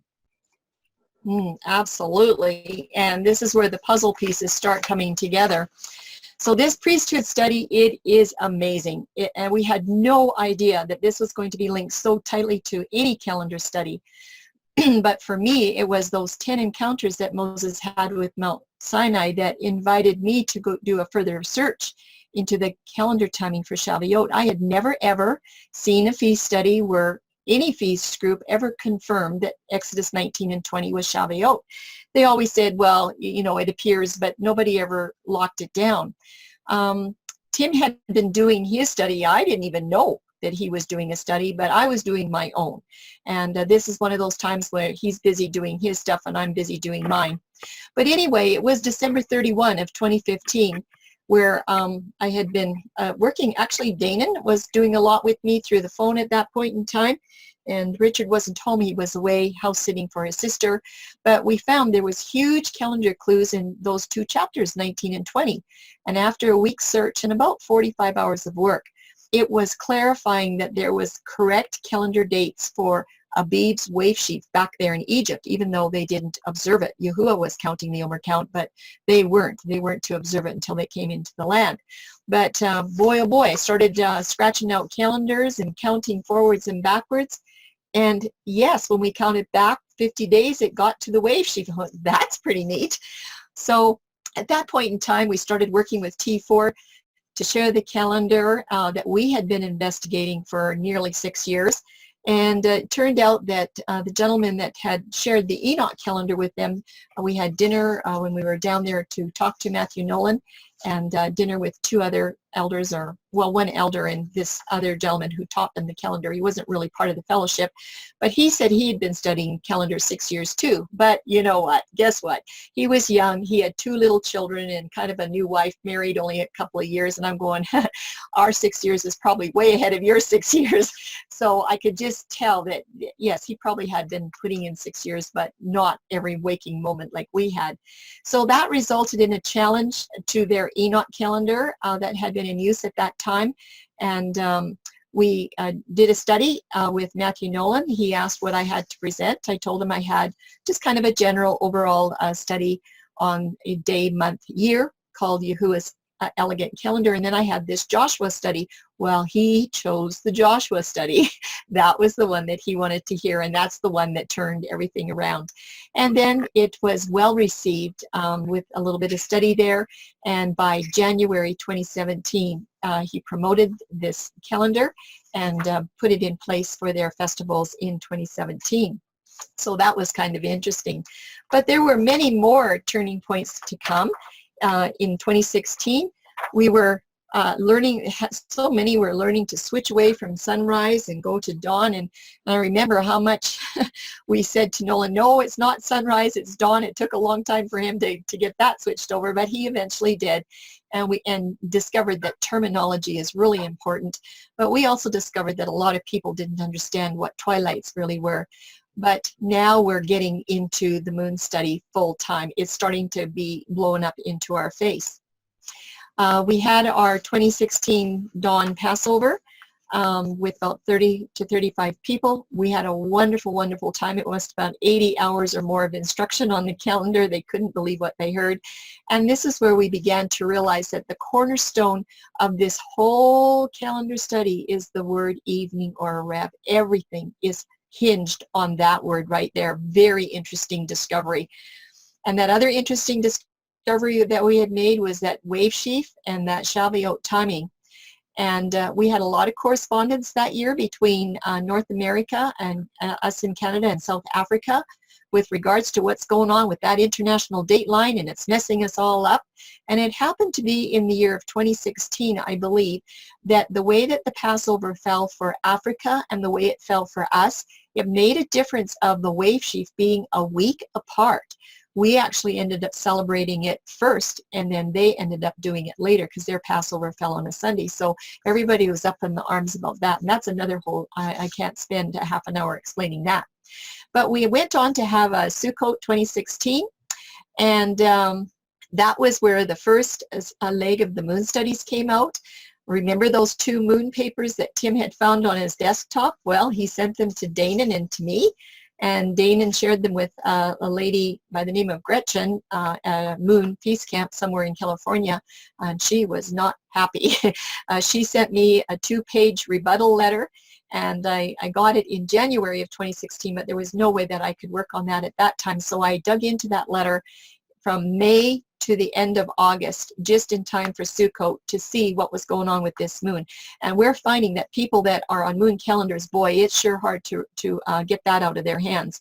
They just don't. But after I got done with that moon study, the very first leg of it, and presented it to those people, this is what I said to them. I said, I would like to know why our feast keeper teachers do not know this information, because you could actually break it open in 15 minutes. It took me 450 hours again, but you know, when I got all the way done, I realized I could have figured this out in 15 minutes if I would have just gone and looked at Torah first. But that's when we really began to doubt what our feast keeper teachers were teaching us.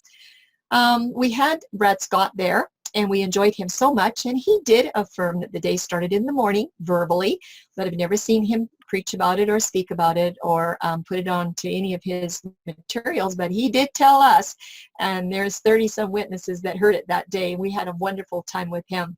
But as all of this is happening, questions are starting to come up now about the year start. Because if the moon doesn't start the year, then what does start the year? So that's how Yahuah started to move us on to questioning, okay, we got to find out when the year begins if the moon doesn't have anything to do with it. Well, some observations. We were finding that at this time it's very difficult to be sharing with moon gazers the dawn day if they don't understand it. And boy, oh boy, it's pretty hard to tell them anything about the moon. We haven't figured out even how to do that yet, but the day is coming when they'll have to wrestle with it. So Tim, can you tell us about some events in 2017? 2017 is a very important year, very exciting. Matthew Nolan instructs on the exchange of calendars from former Enoch. That is a huge event in the T4 camp, huge. February 2017, Revelation 12 and Woman Standing on the Moon has a huge impact. Yes, that went around like wildfire there for a little bit. There were some very upset people that I would actually say something like what I wrote, but when they sit down and they studied from the scriptures, they couldn't come back on it. Huge study, Woman Standing on the Moon. What we have been taught about the moon is not true. Another discovery, the lunation connected to the Old English word Luke, which connects to Luciferian worship. A direct connection, yes. And Sukkot 2017, the second leg of the moon series. Through understanding of the Old Testament history of the pagan god moon worship, what a lot of information come out of there. Moon worship takes priority over sun worship and also has much deeper roots than the sunset day starts. New understanding for genders on the light of the sun and the moon. The moon does not qualify as one of the great lights of creation. Yes, the moon is a masculine gender, and the light, the word light, or, is feminine. In the grammar of a language that has that has feminine and masculine qualifications, they must work together in unison with each other. They cannot oppose each other. The word or, being feminine, must connect to the sun, because the sun has female and masculine gender applications. How that works, don't ask me. But the sun has the female gender applied to it. So the or, the word light or, must be attached to the sun. It cannot be attached to the moon because the moon is masculine. So therefore, through the words, the Hebrew definitions, I should say, it proves through two verses in the scripture that the moon does not have light, but the moon reflects the light of the sun. Very interesting when you get to those base foundation of understanding. Moon months do not work for Revelation timelines. And the questions on the possibility of this calendar being a special Melchizedek calendar, this is what was surfacing at the time. And the search is made. And a surprise discovery, all the basics for the calendar are found between Genesis 1:1 and Exodus 24:11. Yes, that is where it becomes a blood-ratified covenant calendar. That is why Yahuah lived and died observing the blood-ratified covenant calendar, because he is our Melchizedek Kohen HaGadol. He lived the covenant calendar. So the calendar is ready for a new name. It went through many names, and now the name is now gone to, at this point, we changed it to Covenant Calendar. Yahuah's special calendar is named. As this calendar began to grow and have life, it went through many name changes, never once using the term luni-solar. The first two choices served their purpose. Solar calendar was picked up when we realized the moon month was not in charge of the year, thus lending to a solar year start. After finding Go ahead. That's well, okay. After finding the priesthood message, that solar term we found out was attached to the Enoch calendars. At least at that point in time, the Enoch calendar was calling their calendars a solar calendar. So we said, no, we're getting rid of that. And the fourth and the final name of the calendar is unique, and it's perfect as a blood-ratified covenant calendar that has all of its basic components found between Genesis 1 and Exodus 24:11. You just can't get away from it. So this nugget from Yahuah was very, very special to us. We were so excited. And between 2011 and 2012, that was the time frame for the development of both the Melchizedek priesthood message with Matthew Nolan way back then, before we even heard of him. And at the same time, we are developing Dawn Day studies, and we're both independent. And how Yahuah brought these two camps together, I just think it's kind of a neat story. But anyway, Tim, you like this verse. Yes. I've heard this from so many times from Danon. We need to pay attention to this verse. Read this verse. So, okay, Danon, we're going to read it. So teach us to number our days, that we may apply our hearts unto wisdom. And Charlene, we might need to break this off here. Eh? We've been on here for quite a while. Yeah, we might. And we have been. So why don't we take a vote, because I didn't realize maybe we'll have to do part 1, part 2. Yeah. So can somebody open their mics and just let us know, because we have been going for about 2.5 hours. Yes, I would like to finish it tomorrow morning. Okay. Yes, we need to go. We probably, yeah, we How many- probably wouldn't finish it. There's 58 slides, but we're actually coming up to some easy ones, very easy slides. They're quite easy, but I think we've it's done time. the hard part. So I think it's time to break it off, Charlene. I do. well, One, I'll tell you, we can go ahead and continue recording, Tim, and those that want to leave can always pick it up when we launch it. How does that sound? Say that again, please. Should we just record it and then it's done, and then those that want to pick it up and see the finished product, they can always do it? Why don't we just finish it even if there's nobody here? No, I think it's time to break it off. Okay. All right. We'll break it off right here. And I had some people that were helping me, and they were coming up pretty soon, so maybe you can join us back I guess they won't have to join us in the morning if we just do 30 slides. Yeah. How does that sound? So we'll have our helpers come back next week, and we'll finish it off. Didn't realize it would take that long. I thought we would just Yes. Charlene, I wanted to tell you too that this is so good. This is so good. So I don't want to miss it. So if we have to do it in 2 parts, I mean, if you guys wanted our input, it's just so good. We've been doing this for almost 3 hours, and I've been captivated the whole time. So I just wanted to say that. Yeah, I agree. Well, you know what? I'm really happy that you've all been captivated. We still have a good audience of 48 and didn't realize it was going to take that long. So sorry. I should have broken it into 2 parts. We should probably close this out with prayer. Yeah. Johnny, you volunteered earlier to close us out with prayer. But just hang on, Mark. Mark, you had something? Yeah, I want to thank you guys for your encouragement through the years I've been with you, and for sharing what you just did tonight. It was really touching to me. I was really impressed with you guys sharing your relationship with each other, and sharing what you've been through together. And I've been here with you for about 4 years now, and I really appreciate everything you've done. You've encouraged me a lot, just like I know you've encouraged everybody that's listening here tonight. So keep up the good work. We're praying for you. I love you guys. Thank you. Thank you, Mark, and you've encouraged us too. We appreciate you and each and every one on here. We really do. Okay, Johnny. Can everybody hear me well? Yes? Yes. Okay. Hallelujah. I thank Yahuah with all my heart, in the company of the straight and of the congregation. Great are the works of Yahuah.